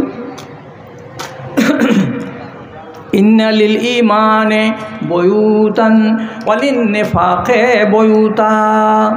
দুনিয়াতে অনেকগুলো বাড়ি আছে ঈমানের বাড়ি, আর অনেকগুলো বাড়ি আছে বেঈমানের বাড়ি। রাগ করিয়েন না, আপনার উপরে আমার কোনো রাগ নেই। আমি প্লেন ভাষাতে বলে যাচ্ছি, কারোর সাথে যদি কথাগুলো মিলে যায় তা আপনি বললেন না যে শালা মৌলবিটাকে মনে হয় কেউ বলেছে আমার কথা। আমি আল্লাহর পানাহ চাইছি না ভাই, আমাকে কেউ কাউরি কথা বলেনি। আমি সহজ সরলভাবে বলে যাচ্ছি। নবীজি কি বললেন? দুনিয়াতে কিছু বাড়ি আছে ইমানদারের বাড়ি, দুনিয়াতে কিছু বাড়ি আছে বেঈমানদের বাড়ি। বেঈমানদের বাড়ি কোনটা দেখবেন? যদি দেখতে চান তো আমি বলি। একটা বাড়িতে গেলেন, তো বাড়িটার ভেতরে যখন ঢুকছেন তো আর এক একটা সিঁড়িতে এক এক রকমের পাথর বসা আছে, একই রকমের পাথর নাই। দেখে মনে হবে যে আপনি জান্নাতের দিকে যাচ্ছেন। ওর যেগুলো টাইলস বসানো আছে বাড়িতে, গুজরাট থেকে নিয়ে আসা টাইলস, এক একটা টাইলসের পিছনে এক একটা ছোট ছোট 1 ফিট স্কোয়ারের টাইলস 400, 500, 600, 700 টাকা করে দিয়ে বসানো আছে। জায়গা জায়গায় এমন করে বাল্ব লাগানো আছে যে বাল্বগুলো জ্বলছে তো মনে হবে কি নবী সুলাইমান আলাইহিস সালাতু ওয়াস সালামের প্রাসাদে যেমন ঘুলঘুলি বাল্ব জ্বলতো, ওটাও ফেল এই মহারাজার কাছে। এত সাজনি কুজনি করা আছে। ঘরের চারিদিকে ডাইনিং হলে শুধু নকলি ফুল ফুল ফুল ভর্তি করা আছে। ডাইনিংয়ের মেন স্পেসে এই লম্বা করে একবারে ক্যালেন্ডার ছাপানো আছে, যেই ক্যালেন্ডারে শিয়াল, কুকুর আর জেব্রা আর হাতি আর ঘোড়ার ছবি ছাপানো আছে। তারপরে পায়খানার ঘরে যদি যাবেন, ওরে সুবহানাল্লাহ, পায়খানার ঘর যদি দেখেন তো মনে মনে আমাদের মতো গরিব মানুষ দেখবে আর বলবে এটা ঝাড়া ফিরার জায়গা না, এটা নিন পড়ার জায়গা। সাহস হবে না যে এই জায়গাটাতে পায়খানা করা যাবে। এত দামি পাত্র বসানো আছে, লোটা নাই, ঘটি নাই। আজকাল লোটার যুগ উঠে গেল। এমন নল পাওয়া যাচ্ছে বাজারে, 5000 টাকা দাম লাগবে। খালি পাছাতে টিপে ধরবেন, যত কিছু মল ময়লা আছে সমস্তকে পরিষ্কার করে ধুয়ে চকচকে করে নামিয়ে দিবে। বড় লোকের বাড়িতে দেখবেন এক সাইডে কাগজ রাখা আছে, ওকে বলে টিস্যু পেপার। পাছাকে যদি মুছতে হয় তো টিস্যু পেপারকে খুলবে আর পাছাটাকে এমনি করে মুছে শুকিয়ে দিল, টিস্যু পেপারকে ডলে রেখে দিল। পানি নাড়ানাড়ির কোনো সিন নাই। তারপরে পায়খানার ঘর থেকে বের হবেন তো শরীরটাতে হয়তো একটু দুর্গন্ধ লাগতে পারে, পাশে রাখা আছে পারফিউম, একটু এরকম করে ফিস করে পাছা দিকে চিপে দিবে, তো বেরিয়ে আসবে তো মনে হবে ফুলের বাগান থেকে এলো। চারিদিকে ঠাট। ঘরের ভেতরে যদি নজর দিবেন তো কি দেখা যাবে? সোফাতে পর্দা। কথা খেয়াল করুন, সোফার উপরে পর্দা, টিভির উপরে পর্দা, ফ্রিজের উপরে পর্দা, আরও দামি দামি আসবাবপত্র আলমারি আছে তার উপরে পর্দা, জানালাতে ডিজাইনেবল পর্দা এবং দরজার মেন গেটে সুন্দর ডিজাইনেবল পর্দা। সব পর্দা, সব পর্দা, সব পর্দা। আর ওই বাড়িতে যখন আপনি যাবেন মেহমান হয়ে, যখন আংনাতে বসবেন চেয়ারে, আপনার সামনে যে আপনার চা আগিয়ে দেবে, কাপটা যে আগিয়ে দেবে ওই বাড়ির মহিলা, তার দিকে যদি তাকাবেন তো আপনার চোখটা নিচু হয়ে যাবে। কি বলে, ওরে বহিন বেটা না, তুই খালায় তো ভাই না, ভাইরা বেটা হলি। তোর টিভিতে পর্দা, তোর জানালাই পর্দা, তোর চেয়ারে পর্দা, তোর শোকেশে পর্দা, সবই পর্দা, সবই পর্দা। এগুলো তো নফল জিনিস ছিল রে বেটা। কিন্তু তোর বাড়িওয়ালিকে যে পর্দা লাগতো তো তার গায়ে কেন নাই পর্দা? তার কেন উড়িয়ে রেখেছিস তুই পর্দার গর্দা? খালি গায়ে আসছে, আপনাকে খাইয়ে দিল, চা দিল, বিস্কিট দিল, দিয়ে বললো না না চলে যেছো নাকি, থাকো জোহরে হারগে বাড়ি খানা খাও, গেন বাবু ফের আর একদিন আসবো। এই বাড়িটাকে এত করে যে সাজিয়ে রেখেছো, তার মানে কি মরার পরে তুমি এইরকমই বাড়ি চাও না? এরকমই বাড়ি চাও তো? বলছে হ্যাঁ এরকমই বাড়ি চাই। তো এইরকমই বাড়ি চাই, তো তার জন্য তুমি কি করেছো এটা আমাকে আগে জবাব দাও। এই বাড়ি তোমাকে দিবেন আল্লাহ রাব্বুল আলামিন, তো তার জন্য তোমাকে কিছু করতে হবে না? হবে না? হ্যাঁ, হকের পথে পায়ে কাঁটার খোঁচা লাগেনি তোমার আজও, বুকের রক্তে গায়ের জামা ভিজেনি তোমার আজও। রসের কথাই বন্ধুকে নিয়ে, রসের কথাই বন্ধুকে নিয়ে অনেক হেসেছো জানি, কবর দেখিয়া পানি দুই ফোঁটা ঝরেনি তোমার আজও, ঝরেনি তোমার আজও। বাহির তোমাজো রাত আর দিন তেল ও সাবুন দিয়ে, বাহির তোমাজো রাত আর দিন তেল ও সাবুন দিয়ে, বলো না মনের কালি মুছা কেন হয়নি তোমার আজও, হয়নি তোমার আজও। ফুটানি করছ, এইগুলো করার পরে তুমি বলছো আমি মরার পরে এইগুলোই পাবো।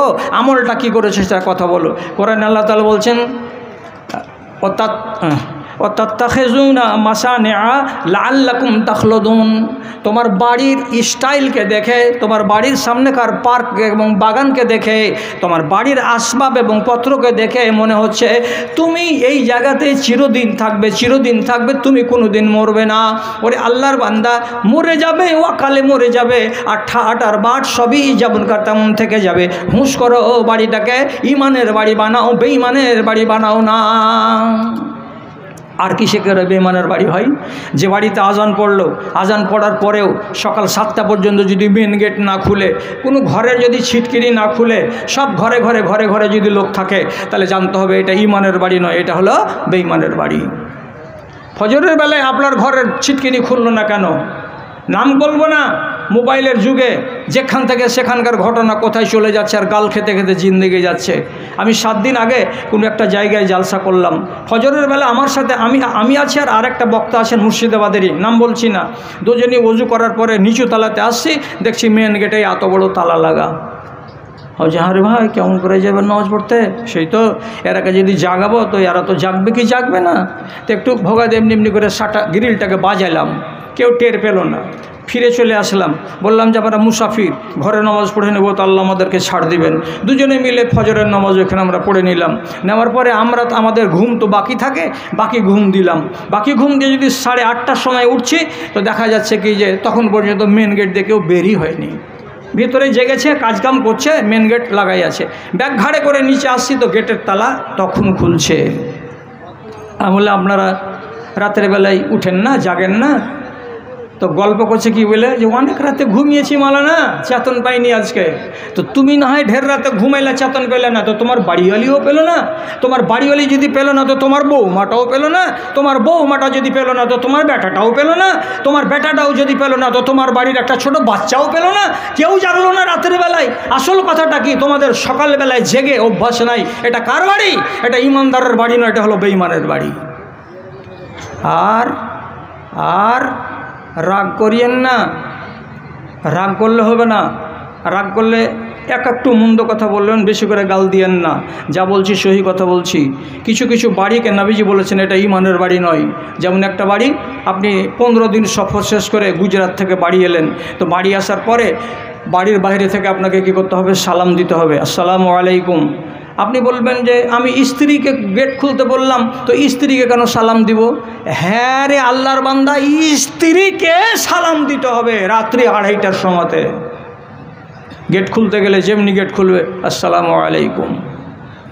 অনেক মানুষ আছে বাড়ির ভেতরে ঢোকার কালে দোয়া পড়ে না। যদি দোয়া না পড়ো ক্ষতি কী আছে? সহি রিওয়ায়েত থেকে দুয়া লেখা আছে হাদিসের ভেতরে, আল্লাহুম্মা ইন্নী আসআলুকাল মালজা ওয়াল মাওয়া খাইরাল মালজা ওয়া খাইরাল মাওয়া। হে আল্লাহ, আমি তোমার কাছে সুন্দর বাড়ি কামনা করছি। হে আল্লাহ, তোমার কাছে এখান থেকে যখন বেরিয়ে যাব তখন আমি সুন্দর একটা ঠিকানা কামনা করছি। আয় আল্লাহ, তুমি আমাকে দান করিও। তারপরে তাকে দোয়া বলতে হবে কি? বিসমিল্লাহে ওয়ালাজনা বিসমিল্লাহে খারাজনা ওয়া আলাল্লাহে তাওয়াক্কালনা। আমি আল্লাহর নাম নিয়ে বাড়ি থেকে বেরিয়েছিলাম, আমি আল্লাহর নাম নিয়ে আবার বাড়ি ফিরে এলাম, এবং আল্লাহর উপরেই আমি ভরসা রাখি। এ কথা বলে যদি মানুষটা বাড়ির ভেতরে ঢুকে, তো তাহলে তার বাড়িতে বরকত দেওয়া হয়। আর ওই বাড়িটাতে কি হয়? 1 নম্বর লাভ হলো এটা, কি? অতক্ষণ পর্যন্ত ইবলিশের চেলা চামচারা ছিল। আপনি যখন দুয়া বলে ঢুকে গেলেন বাড়ির ভিতরে, তখন ইবলিশের হেড আওয়াজ করে বলে, ওরে চামচারা, এখানে তোমাদের রাত কাটাবার মতো জায়গা নাই। সহি হাদিসে নবীজি বলছেন, লা মাবিতা লাকুম, তোমরা এখানে থাকতে পারবা না। কেন পারবো না? কেন পারবো না? বলছে এই জন্য পারবা না যে বাড়ির মালিকটাই এসেছে, আর আসার পরে আল্লাহর কাছে পানা চেয়েছে, আশ্রয় চেয়েছে। সুতরাং আল্লাহর কাছে যদি আশ্রয় চাওয়া যায় তো তাহলে ওই বাড়িতে শয়তান বাস করতে পারে না। অতএব তোমরা গেট আউট হয়ে যাও। তারপরে নবীজি বলছেন, এশা নামাজের পরে যখন তুমি খানা খেতে বসবে, তো খানা খেতে বসে খানার আদবকে যদি রক্ষা না করো, আদব মানে কি? সুন্নাতি খানা খাওয়া। সুন্নাতি খানা কাকে বলা হয়? তো চাটায় বসে যদি খাওয়া যায় তো এটা সুন্নতি খানা হয়। চেয়ার টেবিলে বসে খানা খাওয়া হারাম নয়, হারাম নয়, হারাম নয়। তবে আমি বলতে চাইছি, যদি আপনি খাঁটি সুন্নতি আমল করতে চান তো তাহলে চাটায় বসে, মেঝেতে বসে আপনি খানাটাকে খান। খানা খাওয়ার আগে আপনাকে বিসমিল্লাহ বলতে হবে, তার আগে আপনাকে হাতটা ধুতে হবে, আর হাতটা ধুয়ে খানাটা খাওয়ার পরে শেষের বেলায় আপনাকে যেটা দোয়া আছে সে দোয়াটা বলতে হবে। খানা খাওয়ার পরে যেমনি আপনি দোয়া বলে দিবেন, সাথে সাথে ইবলিশ শয়তান তার চেলাদেরকে ডেকে বলবে, ওরে চেলারা, এতক্ষণ পর্যন্ত যা বললাম, লা আশা আলাকুম ওয়ালা মাবিতা লাকুম, এখানে তোমরা থাকতেও পাবা না, এখানে তোমাদের খানার ব্যবস্থাও করা হয়নি, অতএব ঘর খালি করে দাও, এখান থেকে বেরিয়ে যাও। তখন পুরা মুখ হয়ে যে শয়তান তার বাল বাচ্চাকে নিয়ে আপনার বাড়ি থেকে বের হয়ে যায়। কোনো মানুষ যদি দোয়া না বলে হুড়ু হুড়ু হুড়ু হুড়ু করে বাড়ির ভেতরে ঢুকে যায়, আর যাওয়ার পরে চেয়ার টেবিলে বসে বসে খানা খেয়ে নিল, হাতকে ধোয়ার চেষ্টা করলো না, বিসমিল্লাহ বলার প্রয়োজন মনে করলো না, আর খানা শেষ করার পরে আলহামদুলিল্লাহিল্লাযী আতামানা ওয়া সাকানা দোয়া বলারও প্রয়োজন করলো না, গরু ছাগলের মতো করে খেয়ে নিল। আর যেমনি খাওয়া তার শেষ হলো, সাথে সাথে ইবলিশ শয়তান তার চেলাদেরকে ডেকে বলে, ওরে চেলারা, খবরদার খবরদার, এখান থেকে যাবি না, ইন্না লাকুম মাবিতুন, তোমাদের থাকার জায়গা এখানে হয়েছে। কেন? তো বাড়ির এই বুড়াটা দোয়া বলে বাড়িতে ঢুকেনি, তোমরা থাকো, এখানে অসুবিধা হবে না। ওয়া আশা আলাকুম, এবং তোমাদের খানার ব্যবস্থা আছে। কেন? যে এই বাড়ির এই বুড়াটা খানা খেতে বসেছে তো বিসমিল্লাহ বলেনি, বিসমিল্লাহ না বলে খানা খেতে গেলে ওই খানাতে ইবলিশ শয়তানের ভাগ বসে যায়। তখন ইবলিশ শেষের বেলায় বলে, এই ব্যাটারি খা, আর এই ব্যাটারি বাড়িতে থাক, আর থাকার পরে যেমন করে রাজত্ব চালাতে হয় চালা, যাতে করে এই ব্যাটারা সকালবেলায় আর জাগতে না পারে। বাড়িটা কার? ইবলিশ শয়তানের। ইবলিশ শয়তানের বাড়ি কেন বানাতে দিবেন আপনি? আপনি বাড়িটাকে ইমানদারের বাড়ি বানান। ইচ্ছা যদি থাকে, আপনাকে আর কথা বলছি না, আমার টাইম আস্তে আস্তে কাছে আসছে, একটা ফর্মুলা দিচ্ছি, করতে পারবেন? বাড়িটা যদি ইমানদারের বাড়ি হয় তো ইমানদারের বাড়ি বানাতে গেলে সর্বপ্রথম কাজ হলো একটা ইমানদার মেয়ে ছেলেকে বিবাহ করা। আপনি বলবেন, আমার ভাই জানছেন এগুলো হাদিসের কথা, 4টা জিনিস দেখে বিবাহ করতে হয়। কি দেখে? মেয়েটার রং সুরাত দেখে, শেকেল দেখে, ওর বংশ দেখে, ওর ধনমাল দেখে, ওর ধর্মকে কর্মকে দেখে, 4টা জিনিস। তো রসুলুল্লাহ শেষের বেলায় কি বলছেন? ফাজফর বেজাতিদ্দিন, যার কাছে ধর্ম আছে ওইটাকেই ধরো, আর ধরে তুমি কামিয়াব হও। এটা কেন বললেন না? যার কাছে ধন আছে ওটাকেই গ্রহণ করো, করার পরে তুমি কামিয়াব হও। এটা কেন বললেন না? যার কাছে সুন্দর রূপ আছে ওই মেয়েটাকেই বিবাহ করো, আর করার পরে তুমি কামিয়াব হও। এটা কথা নবীজি বলেননি। নবীজি বলেছেন যার কাছে দ্বীন আছে, যার কাছে ঈমান আছে ওই মেয়েটাকে বিবাহ করো, আর করার পরে তুমি ধন্য হয়ে যাও। কেন? বাড়িতে যদি ঈমানদার স্ত্রী থাকে তাহলে আপনার দুর্বল ঈমানকে আপনার স্ত্রী সবল করে দিতে পারবে। আপনার ভেতরে যদি দুঃগীতিজ্ঞি থাকে তাহলে আপনার স্ত্রী আপনার দুঃগীতিজ্ঞকে সেরে দিতে পারবে। আল্লাহ তাআলা বেটি ছেলের ভেতরে এমন যোগ্যতা দান করেছেন। একটা সিয়ানা চ্যাংড়া পঞ্চায়েতের মেম্বার, পঞ্চায়েতের মেম্বার মানে প্রধানমন্ত্রীর বাপ, আজকাল যারা পঞ্চায়েতের মেম্বার তারা মনে করে নিজেকে। তো এশার নামাজ, এশার পরে বাড়ি এসছে, তো স্ত্রী ওকে আদর করে খাইয়ে টাইয়ে বলছে, তুমি ব্লকে যাচ্ছো তো জোহরের নামাজ পড়ছো, বক বক করিস না তো, তুমি আসরের নামাজ পড়ছো, মগরিবের পড়ছো, বলছি যে বক বক করিস না, আমরা সমাজের খিদমত করি, গরিবের টাকা বাহির করে আনি, এই করি আর ওই করি, হ্যান করি ত্যান করি, এগুলো ভালো কাজ নয়। ওই যেগুলো ভালো কাজ, কিন্তু আল্লাহ জোখা নিবে, নামাজ যদি না পড়ো তো। এইসব ভালো কাজের দাম পাওয়া যাবে না, তুমি নামাজ পড়ো। হ্যাঁ হ্যাঁ পড়বো পড়বো। খাওয়া দাওয়া করার পরে যখন শুয়ে গেল তখন স্ত্রী বলছে, দেখো বাইরে যা করছো করছো, বাড়িতে আমি কিন্তু তোমার যোগানদারি করব। ফজরের টাইমে আজান পড়বে, আমি চেতন পেয়ে যাব ইনশাআল্লাহ, রোজি রোজি চেতন পাই। আমি ফজরের আজান শোনার পরে তোমাকে চেতন করব, তুমি উঠবে, উঠে নামাজ পড়বে, খবরদার। তখন দাঁত এমনি করে দেখ বলছে, দেখ আমার নিন্দ বাকি আছে, ফজরের টাইমে যদি কানের কাছে গেলে ঘ্যানার ঘ্যানার আওয়াজ পাই তো কানপট্টিতে এমন চড় মারবো যে 3 দিন বহিরা হয়ে থাকবি, খবরদার উঠে তো আসবি না। তখন বলছে, পারে তোমাকে জাগাইতেও পাবো না, না পাবো না জাগাইতে। তখন বলছে, ঠিক আছে, তুমি যখন আমার কথা মানবে না, শুনবে না, জাগবে না, তো কালকার খরচার টাকাটা দাও, আমি হাট বাজারে কাউকে দিয়ে করে নিব, আর নিয়ে আমি রান্না বান্না করব। তখন চট করে শুয়ে যাওয়া মানুষ সোজা হয়ে বসে কইছে, বুধবারের দিন তোকে 700 টাকা দিয়েছি, আজ বৃহস্পতিবার, শুক্রবার, শনিবার, 3 দিনের ভেতরে তোর 700 টাকা শেষ হয়ে গেল, দে হিসাব দে আগে, হিসাব দে কিসে কিসে খরচ করলি।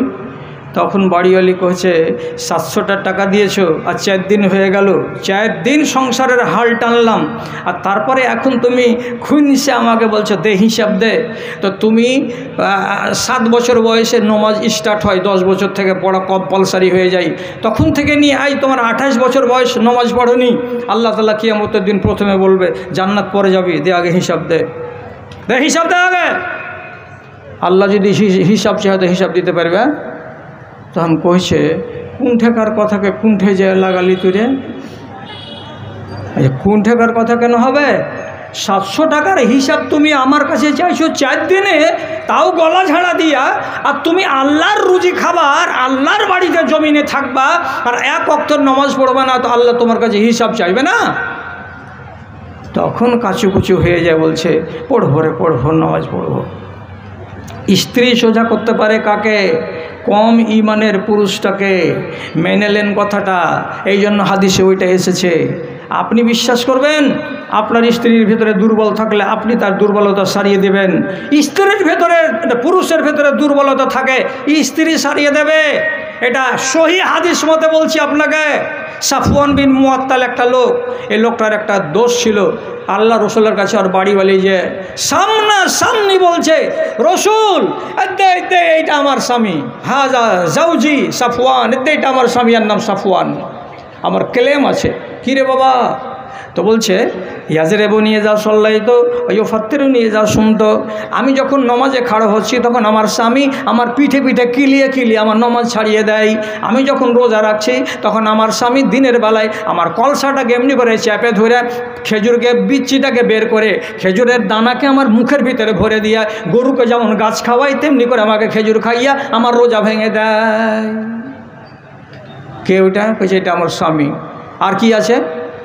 কইছে লা ইউসাল্লি ইল্লা বিন নাহারে, ফজরের নামাজ পড়তে হবে 4:30টার সময়, কিন্তু আমার এই স্বামীটা জিন্দিগিতে 7:30টার আগে উঠে না, নামাজও পড়ে তো 7:30টায়। কয়টা ক্লেম হলো? 3টা। রাসূলুল্লাহ বলছেন, এ খেপা উঠ, কথা বল, তোর স্ত্রী যে অবজেকশন করছে তোর বিরুদ্ধে। তখন লোকটা কাছে এসে বলছে, দেখেন খারাপ সেন্সে নিতে হবে না হাদিসটাকে, ভালো সেন্সে নিতে হবে। এই তুমি স্ত্রীকে মারো কেন নমাজে দাঁড়াইতো? বলছে, আল্লাহ রসুল আমার স্ত্রীকে নমাজে দাঁড়াবার কালে আমি মারি কিসের জন্য? তো যদি কুল আউযু বিরাব্বিল ফালাক আর কুল আউযু বিরাব্বিন নাস পড়ে, আর পড়ে যদি এইরকম ছোট ছোট সূরাগুলো পড়ে নমাজটাকে পড়ে নাই, তাহলে তো 8 ঘন্টা তো নমাজটা হয়ে যায়। কিন্তু আমার বাড়িওয়ালি যখন আল্লাহু আকবরের চাটাইয়ের উপরে দাঁড়ালো মুসাল্লাই, পহিলা রাকাতে আলিফ লাম মিম যালিকাল কিতাবুল লা রাইবা ফি, এই যে সূরা বাকারা শুরু করলো, চলে যাচ্ছে mail train, mail express, Farakka গেল, জঙ্গিপুর গেল, তারপরে আজিমগঞ্জ গেল, তারপরে কালনা এলো, তারপরে কাটোয়া এলো, তারপরে বোলপুর এলো, তারপরে কলকাতা চলে যাচ্ছে। রসুল রুকু করার নাম নাই না, আর 2 রাকাত নামাজ পড়তে আর রাত্রি 12টা, 1টা, 2টা, 2:30টা হয়ে যাচ্ছে। বলেন তো আপনি, একটা বেটা ছেলে, আমি ওই বাড়িওয়ালিটার নমাজের দিকে তাকাবো না? আমি ওকে একবার নিয়ে আমার আরামের জায়গাতে যাব। তখন বলছে, হাগে তুই এত লম্বা করে নামাজ পড়িস নাকি? কইছে, হ্যাঁ। আরে বাবা, এটা তো স্বামীটার দোষ লয়, এটা তো তোমারই দোষ। এতক্ষণ লম্বা করছে নামাজ, যদি নামাজই পড়বে তো বাবার বাড়িতেই থাকতে, 1 বিঘা কেন করেছিল? স্বামীটা তোমার কাছে একবার আসবে না, আরাম করবে না? একটা হয়ে গেল। আর একটা বলছে আল্লাহ পাকের রসুল রাতের বেলায় লম্বা লম্বা নামাজ পড়ে। তো মনে মনে ভাবি আমি একটা জোয়ান মানুষ, বেটা ছেলে, আমার গায়ে যৌবন আছে, দিনের বেলায় আমার ফাঁকা বাড়ি, আমি যদি আমার স্ত্রীকে একবার ডাকবো, ওরে আদরের মা আয় আমার কাছে আয় বস, তো আমি যেমনি তাকে আমার পার্শ্বে ডাকবো আগেই বলবে সেহরি খেয়ে নিয়েছি, আমি রোজাতে আছি, খবরদার কোনো কথা বলিও না। এখন বলেন রাতে নামাজ পড়ে দিনে রোজা রাখবে, তাহলে আমি কি করব? খালি আমচুর ভাজবো বসে বসে? তখন কি করি? লাচার হয়ে অনেক দিন মুখে খেজুর ভরে দিই যাতে রোজাটা ভেঙে যায়। রোজাটা ভেঙে যেতে গেলে তার সঙ্গে আমার মিলামিশা জায়েজ হয়ে যায়। কখনো কখনো এই কাজটা আমাকে করতে হয়। ফজরের বেলা তুমি 7টায় জাগো কেন? তো নবীজিকে উত্তর দিয়ে বলছেন আল্লাহ রসুল, আমি হলাম অত্যন্ত মোটা মানুষ, আমি বড় ওজনদার মানুষ, আর মোটা মানুষেরা যখন ঘুমাবে তখন ওদের নাক বড় ভড়র ভড়র করে ডাকবে, আর মোটা মানুষের নিদটা হালকা হবে না, বড় ওজনদারের মতো নিদ হবে। আমি ফজরের আজান শুনতে পাই না, আমি সকালবেলায় জাগতে পারি না, যখনই আমি জাগি তখনই নামাজটা আমি পড়ে নেই। নবী করিম সাল্লাল্লাহু আলাইহি সাল্লাম বলছেন নিঁধের ওপরে জবরদস্তি নেই রে বাবা, তুমি যদি সকালবেলায় 5টায় জাগো তো তখনই বড়, 6টায় যদি জাগো তো তখনই বড়, 7টায় যদি জাগো তো তখনই বড়। তাহলে দাদারে আবার বলতে চাইছিলাম একটা কথা, স্ত্রী যদি জ্ঞানী হয়, দিনদার হয়, আর পুরুষের ভেতরে দুর্বলতা থাকে, তাহলে সে দুর্বলতাটাকে সারিয়ে দিয়ে তার পুরুষটাকে পাকা ইমানদার বানাতে পারে কে? তো একটা বাড়িওয়ালি। মানেন? উল্টাও হয়ে যেতে পারে। যদি এগুলো কথা মানতে আপনার কষ্ট হয় তাহলে আমি সহি কথা বলছি, রাসূলুল্লাহ কোনো সময় বেতরের নামাজ শেষ টাইমে পড়তেন, ফজরের আজানের 15-20 আধা ঘন্টা আগে। তো যখন উনি বেতরের নামাজটা পড়ে নিলেন, এটা হলো রাতের শেষ নামাজ, তো তিনি নিজের বেতরের নামাজ পড়ে নেওয়ার পর মুসাল্লা থেকে উঠে এসে বিবি আয়েশার কাছে এসে এমনি করে আলতো করে তার শরীরটাতে হালকা হালকা করে হিলিয়ে টিলিয়ে দেওয়ার পরে বলছে, ইয়া আয়েশা তো আউ তেরি, ও আমার বাড়িওয়ালি আয়েশা, ভিতরের নামাজটা যদি থেকে থাকে তো আদায় করে নাও, কেন যে আর 10 মিনিট পরে আজান পড়ে যাবে, আর দেরি করিও না। চিন্তা করেন তো, পুরুষ যেমন নেককার, বিবিকে চাইছেন নেককার, আর স্ত্রী যেমন নেককার তেমনি স্বামীকে চাইছেন নেককার। এটাই হওয়াটা দরকার। কেন? একটা মশলা বলে দিচ্ছি রে দাদারা আমার, যতটি লোক এখানে বসে আছেন সবাইকে একটা নিয়াত করে নিতে হবে। কি? আমি মরার পরে কিয়ামতের দিন আল্লাহর জান্নাত পাবো, আর আমি মরার পরে, আমার স্ত্রী মরার পরে কিয়ামতের দিন আমার এ দুনিয়ার বাড়িওয়ালিটাকে আবার আল্লাহ রাব্বুল আলামিনের কাছে বাড়িওয়ালি হিসাবে চাইব। ওখানেও আমরা স্বামী স্ত্রী এক জায়গাতে জমা হব। নিয়ত করলেন। আপনি বলবেন হুরে ইন পাওয়া যাবে, তো হুরে ইনের কাছে আমাকে দুনিয়ার বাড়িওয়ালি মাইস্তা পড়া মুখ আর কাঠা কাঠা গাঢ়া গাঢ়া চোখ, এগুলো বেটি ছেলেকে কে নিবে? বাড়িওয়ালি কিয়ামতের দিন কে নিবে? এগুলোকে আমরা নিব না। আপনি বেশি ফাজলামো করিয়েন না। সহি হাদিসে লেখা আছে ইউবাদদিলুল্লাহু খালকাহুন্না বিখালকিন আখারে, কিয়ামতের দিন আপনার এই রহিমার মাকে এমন করে মেশিনে ঢুকিয়ে আল্লাহ তাআলা তার ডিজাইনকে বানিয়ে দেবেন যে এক একটা হুরাইনদের চাইতে চেহারা রূপ তাকে বেশি দান করা হবে, তো কম দান করা হবে না। অতএব আপনি যদি চান যে আপনার স্ত্রী আপনার সাথে জান্নাতে ঘর করবে, আজকেই নিয়াত করতে হবে।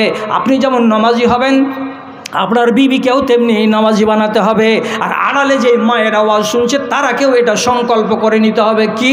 আমি যেমন মরার পরে জান্নাত পাবো, তো আমার সাথে সাথে আমার স্বামী যেন জান্নাত পাই। তো স্বামী জান্নাত কি দিয়ে পাবে? তুমি যেমন ফজরের টাইমে জাগতে পারো, স্বামী যদি জাগতে না পারে তাহলে মিষ্টি মিষ্টি করে আলতো আলতো করে তার মাথাটাকে নেড়ে নেড়ে জাগিয়ে দাও, যাতে করে তোমার স্বামী উঠে আর নামাজ পড়ে। তুমিও নামাজি, মরে জান্নাতি হবে, তোমার স্বামীও নামাজি, নামাজ পড়ার পরে কিয়ামতের দিন জান্নাতে যাবে। আর তোমরা দুজনকে যে আল্লাহ তাআলা জোড়া বানাবেন, সূরা যুখরুফের ভেতর আল্লাহ তাআলা বলছেন উদখুলুল জান্নাতা আনতুম ওয়া আজওয়াজুকুম তুহবারুন। ও দুনিয়ার মুসলমানেরা, তোমরা তোমাদের বিবিদেরকে সাথে করে নিয়ে আল্লাহর জান্নাতে যাও। ওখানেও তো জোড়া লাগবে। তো ভালো বিবি হতে গেলে আপনার বাড়িটা ইমানদারের বাড়ি হবে, কসম আল্লাহর। আর যেটা আজকের মতো শেষ কথা বলছি সেটা হলো এই, বাড়িতে ফেরেশতাদের থাকার ব্যবস্থা করে দেন। কথা শেষ, আর ওয়াজ করব না। বুড়া মানুষ 1.5 ঘন্টা ওয়াজ করি, তো আব্দুল হালিমও কইছে না 2 ঘন্টা করতে হবে। আমার সভাপতি মৌলানা ভাই কইছেন যে 1.5টাতে ছাড়তে পারবে, তার আগে ছাড়তে পারবে না। যাই হোক, একটু কষ্টই হয়ে যাবে, 1:30তেই ছেড়ে দেবো। কি বললাম কথাটা? যে আপনাকে আপনার বাড়িতে ফারিস্তার থাকার ব্যবস্থা করে দিতে হবে। বলছে ঘর লাগবে নাকি যে মৌলানা সাহেব ফেরেশতার থাকার? ফেরেশতাকে থাকার জন্য ঘর লাগে না, আপনাকে মন লাগবে। মন কেমন মন লাগবে? ফেরেশতা বাড়িতে থাকে? ফেরেশতা বাড়িতে থাকবে? হ্যাঁ থাকবে। কোথায় পেলাম? ভালো করে বুঝেন। নবীজি বলছেন এজা বাতা তাহিরান বাতা ফি ফিরাশিহি মালাকুন কুল্লামা ইয়াস্তাইকিজু ইস্তাগফারা লাহু আল মালাকু। আপনি যদি এশা নামাজের পর খানা খেয়ে দিয়ে আধা ঘন্টা পর বিছানাতে ঘুমাতে যাওয়ার আগে একবার যদি নতুন করে ওযু বানান, কি বললাম? নতুন করে ওযু বানান, একটা নফল ওযু, নমাজ পড়বেন না, কেবলমাত্র ওযু বানাবেন। আর ওযুটা বানিয়ে যদি আপনি শুয়ে যান তো নবীজি বলছেন বাতা ফিশে আরহি মালাকুন, আপনার ওই কম্বলের তলায়, আপনার ওই র্যাকের তলায়, বিছানার উপরে আপনার সাথে আল্লাহ রাব্বুল আলামিনের পক্ষ থেকে একটা ফারিস্তাও ঘুম দেয়, জেগে যায়। এখানে এলো, আপনি ঘুমাইছেন কম্বল গায়ে দিয়ে, আর কম্বলের তলে বসে আছে কে? আল্লাহর একটা ফেরেশতা। সহিহ হাদিস বলছি আপনাকে, ফেরেশতা বসে আছে। এবার কি করছে? বসে বসে ও দেখে আছে আব্দুর রহিম কখন জাগে, আব্দুর রহিম কখন জাগে। একবার হঠাৎ আপনার 11:30টার সময় চোখ খুলে গেল। যেমনি চোখ খুললো, আপনার চোখ খোলার সাথে সাথে এই ফেরেশতা কি বলবে? আল্লাহুম্মা গফির লি আবদিকা ফুলান, হে রব্বে কারীম তোমার এই বান্দাটাকে তুমি মাফ করে দাও। তোমার বান্দা ঘুমিয়েছে তো পাক হয়ে ঘুমিয়েছে, পাক মানে কি? ওযু করে ঘুমিয়েছে। আমি তোমার ফেরেশতা তোমার কাছে দোয়া করছি। মা ওরে আমার ভাইয়েরা, দাদারা, বোনেরা, মায়েরা ভালো করে মনে রাখবেন, ফেরেশতারা বেগুনাহ। ফেরেশতাদের মুখ থেকে যেটা দোয়া বেরোবে সেটা রব্বুল আলামিন একবারও ফেলবেন না, এক কিঞ্চিত ফেলবেন না, সেটা কবুল হয়ে যাবে। তাহলে আপনি সারা রাত দোয়া পাবেন কার? তো আল্লাহর ফেরেশতার। কি করতে হবে? আমাকে ঘুমাবার আগে শুধু একটা ওযু করে ঘুমাতে হবে। বাড়িতে সারা রাত ফেরেশতা আছে না নাই? আমি এমন কাজ করলাম যে আমার বাড়িতে আমার সাথে ফেরেশতা পর্যন্ত আছেন। তাহলে এটা কার বাড়ি? ইমানের বাড়ি না বেঈমানের বাড়ি? পরিষ্কার বলছি, বেঈমানের বাড়িতে ফেরেশতা থাকবে না, ইমানদারের বাড়িতে ফেরেশতা থাকবে। মানতে যদি কষ্ট হয়, আর একটা কথা বলছি, এটাও সহিহ হাদিস। তা কি? আপনি যদি এশা নামাজ পড়ে নেওয়ার পর, খানা পানি খেয়ে নেওয়ার পর যখন বিছানায় ঘুমাতে যাবেন, তো ঘুমাতে গেলে আপনাকে একটা দোয়া বলে ঘুমাতে হয়। ঘুমাবার দোয়া কয়টা লোক জানে? শতকরা 95টা লোক দুয়ার ধার ধারে না এই জমা নেই। কেন ধার ধারে না? মাপসা হাসি বেয়াদবি। কেন? যে ওই ছেলেপিলাগুলোকে ওর বাপ মা দুয়ার দিয়ে জন্ম দেয় না, যার কারণে বিনা দুয়ার ছেলে ওরা দুয়ার ধারই ধরে না। সুতার দোয়া, হাগার দোয়া, মুতার দোয়া, ছুচার দোয়া, এই দোয়া সেই দোয়া। কে এগুলো তোরাকে শিখাইলে জীবনী সাহেব? কে শিখাইল? এগুলা শিখেছি বলে বড় লোক, হযরত উমরের কথাই। আর এগুলা ছেড়েছো বলেই ছোট লোক। কেন ছোট লোক? দাঁড়িয়ে দাঁড়িয়ে মুতে নিচ্ছ, পানি নিচ্ছ না, এটা হলো ছোট লোক।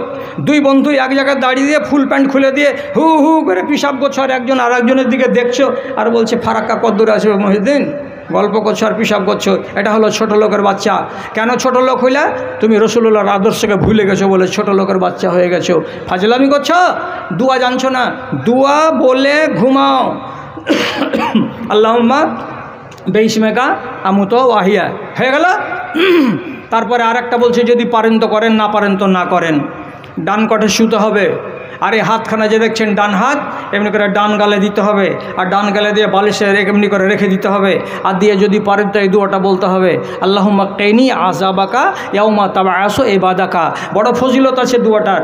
এটা বলে যদি আপনি ঘুমিয়ে যান, এভাবে অভ্যাস যদি হয়ে যায়, কিয়ামতের দিন আপনি দাঁড়াবেন হাসরের ময়দানে, আপনার পা টলমল করবে না। তার থেকে আর একটা বড় কথা যেটা বলছি, আপনি এগুলো করলেন, আর করার পরে যেটা শেষ আমল করবেন সেটা হলো এই, আপনি আয়াতুল কুরসিটাকে পড়েলেন। শুয়ে শুয়ে আয়াতুল কুরসি পড়ে নেন। আয়াতুল কুরসি জানা আছে তো? এটা তো বলবো এরকম যে শতকরা 80% ছেলে বলে আয়াতুল কুরসি কাক কহে জানি না, আল্লাহু লা ইলাহা ইল্লাহু আল হাইয়ুল কাইয়ুম। কি গন্ধ করছে, পোড়া পোড়া পেট্রোল না মোবিল, কি পড়লো কি পুড়লো কিন্তু অবশ্যই ভেবে দেখেন কি পুড়ছে। তো আয়াতুল কুরসি পড়ে আপনি ঘুমাবেন, আয়াতুল কুরসি পড়ে যদি ঘুমিয়ে যান লাভ কি হবে?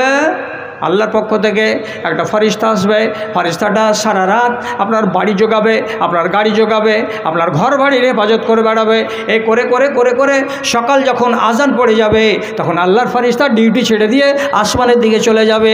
দাদারে আমার, ভাইরে আমার, সামান্য একটা কাজ করলাম, এ কাজটা করাতে কি হলো?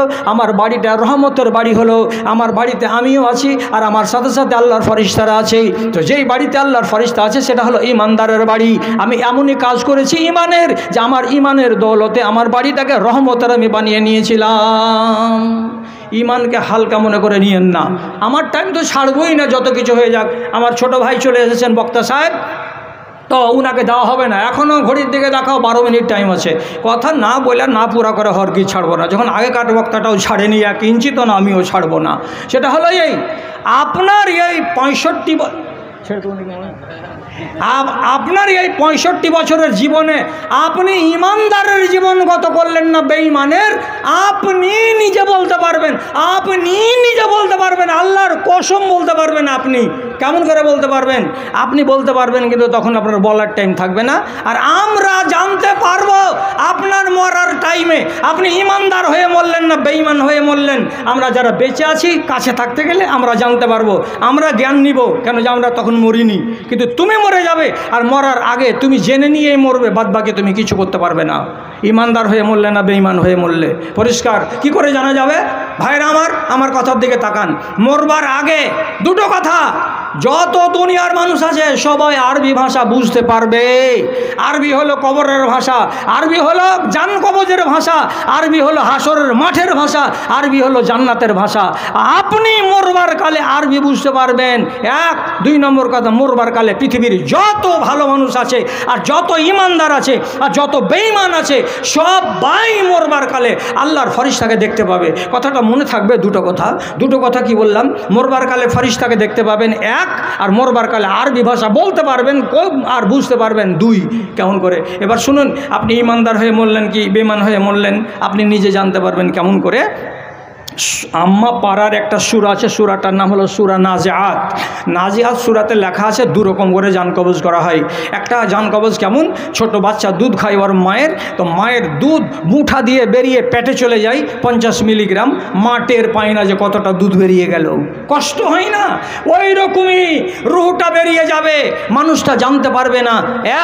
আর আরেকটা হলো কেমন? আল্লাহ তাআলা কোরআনে বলে দিয়েছেন, ওয়ান নাজিআতে গারকা ওয়ান নাশিতাতে নাশতা। একটা জান কবজ হবে কেমন করে? নিংড়ে নিংড়ে বের করা হবে, পিটিয়ে বের করা হবে, পাছায় লাফ দিয়ে বের করা হবে, লাঠির বাড়ি মেরে বের করা হবে।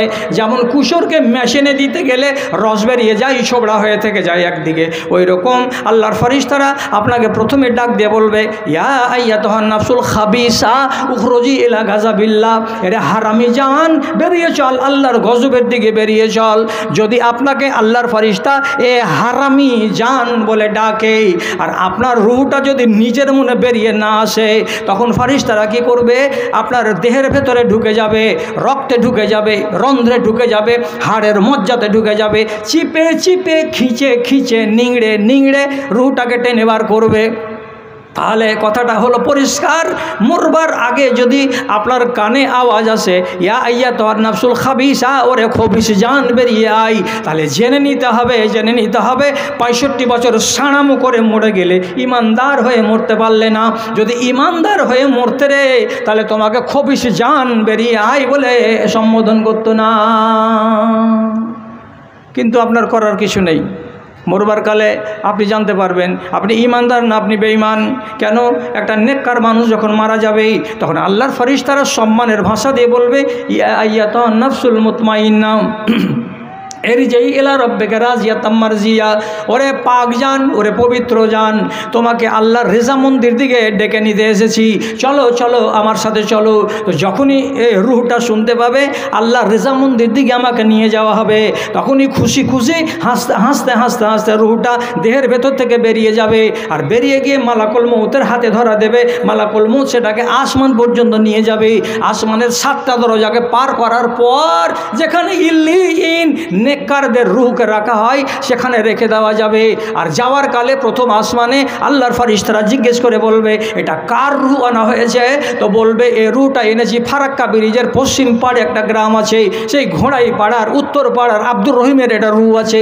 ফারিস্তারা বলবে, এত সুন্দর রূহ, এত সুন্দর সেন্ড করছে, যাও যাও যাও যাও, একে আসমানের উপর দিকে নিয়ে যাও। তাহলে জানতে পারবেন, আপনি জেনে নিলেন মরবার আগে আমার ইমানটা কেমন মজবুত বলিষ্ঠ। কেন যে আল্লাহর ফরিস্তা আমাকে আদবের সাথে বলেছিল, ইয়া এত নাফসুত তৈয়বা, এ পাক জান, চলো আল্লাহর রেজামন্দির দিকে চলো। যখনই কোনো মানুষ শুনে ফেরেশতার মুখের এই বাণীটা, তখন ওর মুখের ভেতরে ওর মুখে হাসি চলে আসে। হাসি চলে আসে লক্ষণটা কি আবার বলে দিচ্ছি, ভালো করে বুঝুন। আপনারা হয়তো দেখেছেন কত মানুষ মরে যাওয়ার পরে ঠোঁট দুটো দেখছি তো মনে হচ্ছে যে মুচকি মুচকি হাসছে, এমন লাগে না দেখে কোনো দিন? কোনো লাশকে মনে হয়নি? তো যদি মরা মানুষের চেহারা দেখেন আর আপনার মনে লাগে যে মুচকি হাসছে, এই হাসিটা কিসের? যখনই ফেরেশতা বলেছিল আল্লাহর রেজামন্দির দিকে চলো, খুশির খবর শোনার পরে মানুষটা আনন্দে একটু ঠোঁট বাঁকা করে হেসেছিল, আর এই হাসিটা জান কবজ হয়ে গেছে, হাসিকে সামটানোর ক্ষমতা আর নেই, হাসি মুখ থেকেই গেছে। তাহলে এটা হলো শুভ লক্ষণ। একটা মানুষের মুখে যদি মরার পরে শুভ লক্ষণ হাসি ফোটা থাকে, তাহলে আপনাকে জানতে হবে এই মানুষটা ইমানদারের জিন্দেগি গত করে গেল। এর জন্য আমরা প্রচণ্ড আনন্দ বোধ করব যে আল্লাহ তাআলা এই লোকটাকে কপালওয়ালা লোক বানিয়েছে। আর একটা লোক, ওর কানের কাছে কিছু লোক এসে বলছে, জি দম চলে যাবে জি, একটা কলমা পড়াও, কলমা পড়াও। তো কলমা বইলে পড়াইতে হয় না, কানের কাছে শুধু আস্তে আস্তে করে বলতে হয়, লা ইলাহা ইল্লাল্লাহ, লা ইলাহা ইল্লাল্লাহ। এটাকে তালকিন করা বলে। তাও অবুঝ বেটা ছেলে, অবুঝ মেয়ে ছেলে বাপের কানের কাছে গিয়ে বসেছে, বাপুজি হাঁকে চিনতে পারছ? এবার কলমাটা পড়ো, লা ইলাহা ইল্লাল্লাহ। বাপ চুপ, পড়েন না, পড়তে পারে না। ফের আর এক বেটি কইছে, বাপুজি আমি কে চিনতে পারছ? বাপু একবার কলমাটা পড়ো, লা ইলাহা ইল্লাল্লাহ। বাপু পড়তে পারে না। কেন পড়তে পারে না? আর মুখে কলমা জারি হয় না মরবার কালে। নবীজি বলছেন, মান কানা আখিরু কালামিহি মিনাদ দুনিয়া লা ইলাহা ইল্লাল্লাহ। কোনো মানুষের মরবার কালে তার মুখ দিয়ে যদি লা ইলাহা ইল্লাল্লাহ বের হয়, আর দুটা মানুষ যদি আপনারা শুনতে পান দম যাওয়ার 5 মিনিট আগে 2 মিনিট আগে লা ইলাহা ইল্লাল্লাহ পড়তে পেরেছে, তাহলে আপনাকে মেনে নিতে হবে মনে মনে মানুষটা ইমানদার জিন্দেগি কাটিয়েছে। যদি বেঈমান হয় তাহলে লা ইলাহা মুখ দিয়ে বের হবে না। কত কথা বলবো। মরবার কালে কিছু মানুষের কপালে ঘাম ছুটে যায়, কপালে ঘাম ছুটে যায়। যদি ঘাম ধরে যায় মরবার 2 মিনিট 4 মিনিট 5 মিনিট আগে, তো নবী করিম সাল্লাল্লাহু আলাইহি সাল্লাম বলেছেন, আল মুমিনু ইয়ামুতু বিআরকিল জাবিন। মরবার আগে একজন মুমিন মুসলমানের কপালে ঘাম চলে আসবে। ঘাম দিতে গেলেই বুঝে নিতে হবে এর টাইম শেষ, গেল কি গেল। কোনো মানুষ যদি রোজার হালাতে মরে যায়, কোনো মানুষ যদি কোরআন তেলাওয়াত করতে করতে মরে যায়, কোনো মানুষ যদি নামাজ পড়তে পড়তে মরে যায়, তাহলে আপনাকে সাক্ষ্য দিতে হবে এই বলে এই লোকটার ইমানি জিন্দেগি গত হলো। তাহলে ইমানি জিন্দেগি আপনি পেলেন না বেঈমানির জিন্দেগি গত করে গেলেন? আপনি মরে যাবেন জানতে পারবেন, আর আমরা আপনার পাশে থাকা লোক জানতে পারবো। আমরা আপনার কাছ থেকে সবক শিখে নেব, আর আপনি যেটা করলেন সেটা নিয়ে কবরে চলে যাবেন। এবার ভাবনা ভাবুন, সবাই মিলে ভাবনা ভাবুন, হ্যাঁ, যে আমার ইমানি জিন্দেগি ঠিকঠাক আমি রেখেছি আর না রাখিনি, না বাড়ি আর গাড়ি আর জমি আর জিরা তার পোশাক আর আশাক এই নিয়ে ব্যস্ত আছি। দুনিয়াকে সাজিয়ে লাভ নেই, কবরকে সাজাওয়ার ব্যবস্থা করুন। হ্যাঁ, বেশি জিনাতের ভিতরে ডুবতে যায়েন না। আপনার অন্তরকে জিনাত করেন কি দিয়ে? তো আমল দিয়ে। ইমান টাটকা আপনার ভাগ্য ভালো, আপনার কবর ভালো, আপনার হাসর ভালো। ঈমান নষ্ট, আপনার ভেতরে খাশিয়াতে ইলাহি নেই, আপনার দুনিয়াও বরবাদ, আপনার কবরের জিন্দগি বরবাদ, আপনার আখেরাত বরবাদ। অতএব সব কটি ভাইকে বলবো, ঈমানের সম্পদকে পেয়েছেন, এর হেফাজত করেন, যেখানে সেখানে একে নষ্ট করবেন না। চুরি দিয়ে, ছিনতাই দিয়ে, লম্পট দিয়ে, মাগিবাজি করে, হারাম খেয়ে, এই করে সেই করে আপনার ঈমানের গায়ে ক্ষত সৃষ্টি করবেন না। ঈমান যতটুকুই থাকবে ততটুকু যেন সলিড ঈমান থাকে, এইটুকুই আল্লাহ তাআলার কাছে কামনা করবেন। আর আজ আপনাদেরকে এই কথাটিকে বলে দেওয়ার পর এই বছরের মতো বা হয়তো সারা জীবনের মতো ক্ষমা চেয়ে নিচ্ছি। কোনো ভুল কথা বলে থাকি তার জন্য ক্ষমা প্রার্থী, কোনো তথ্যে ভুল বলে থাকি তার জন্য আপনার কাছে সংশোধনের আশা রাখি। আর আপনাদের সর্বাঙ্গীন সুখ শান্তি ইহলৌকিক জীবনে পরলৌকিক জীবনে কামনা করে এখানেই ইতি টানলাম। ভালো থাকুন, সুখে থাকুন।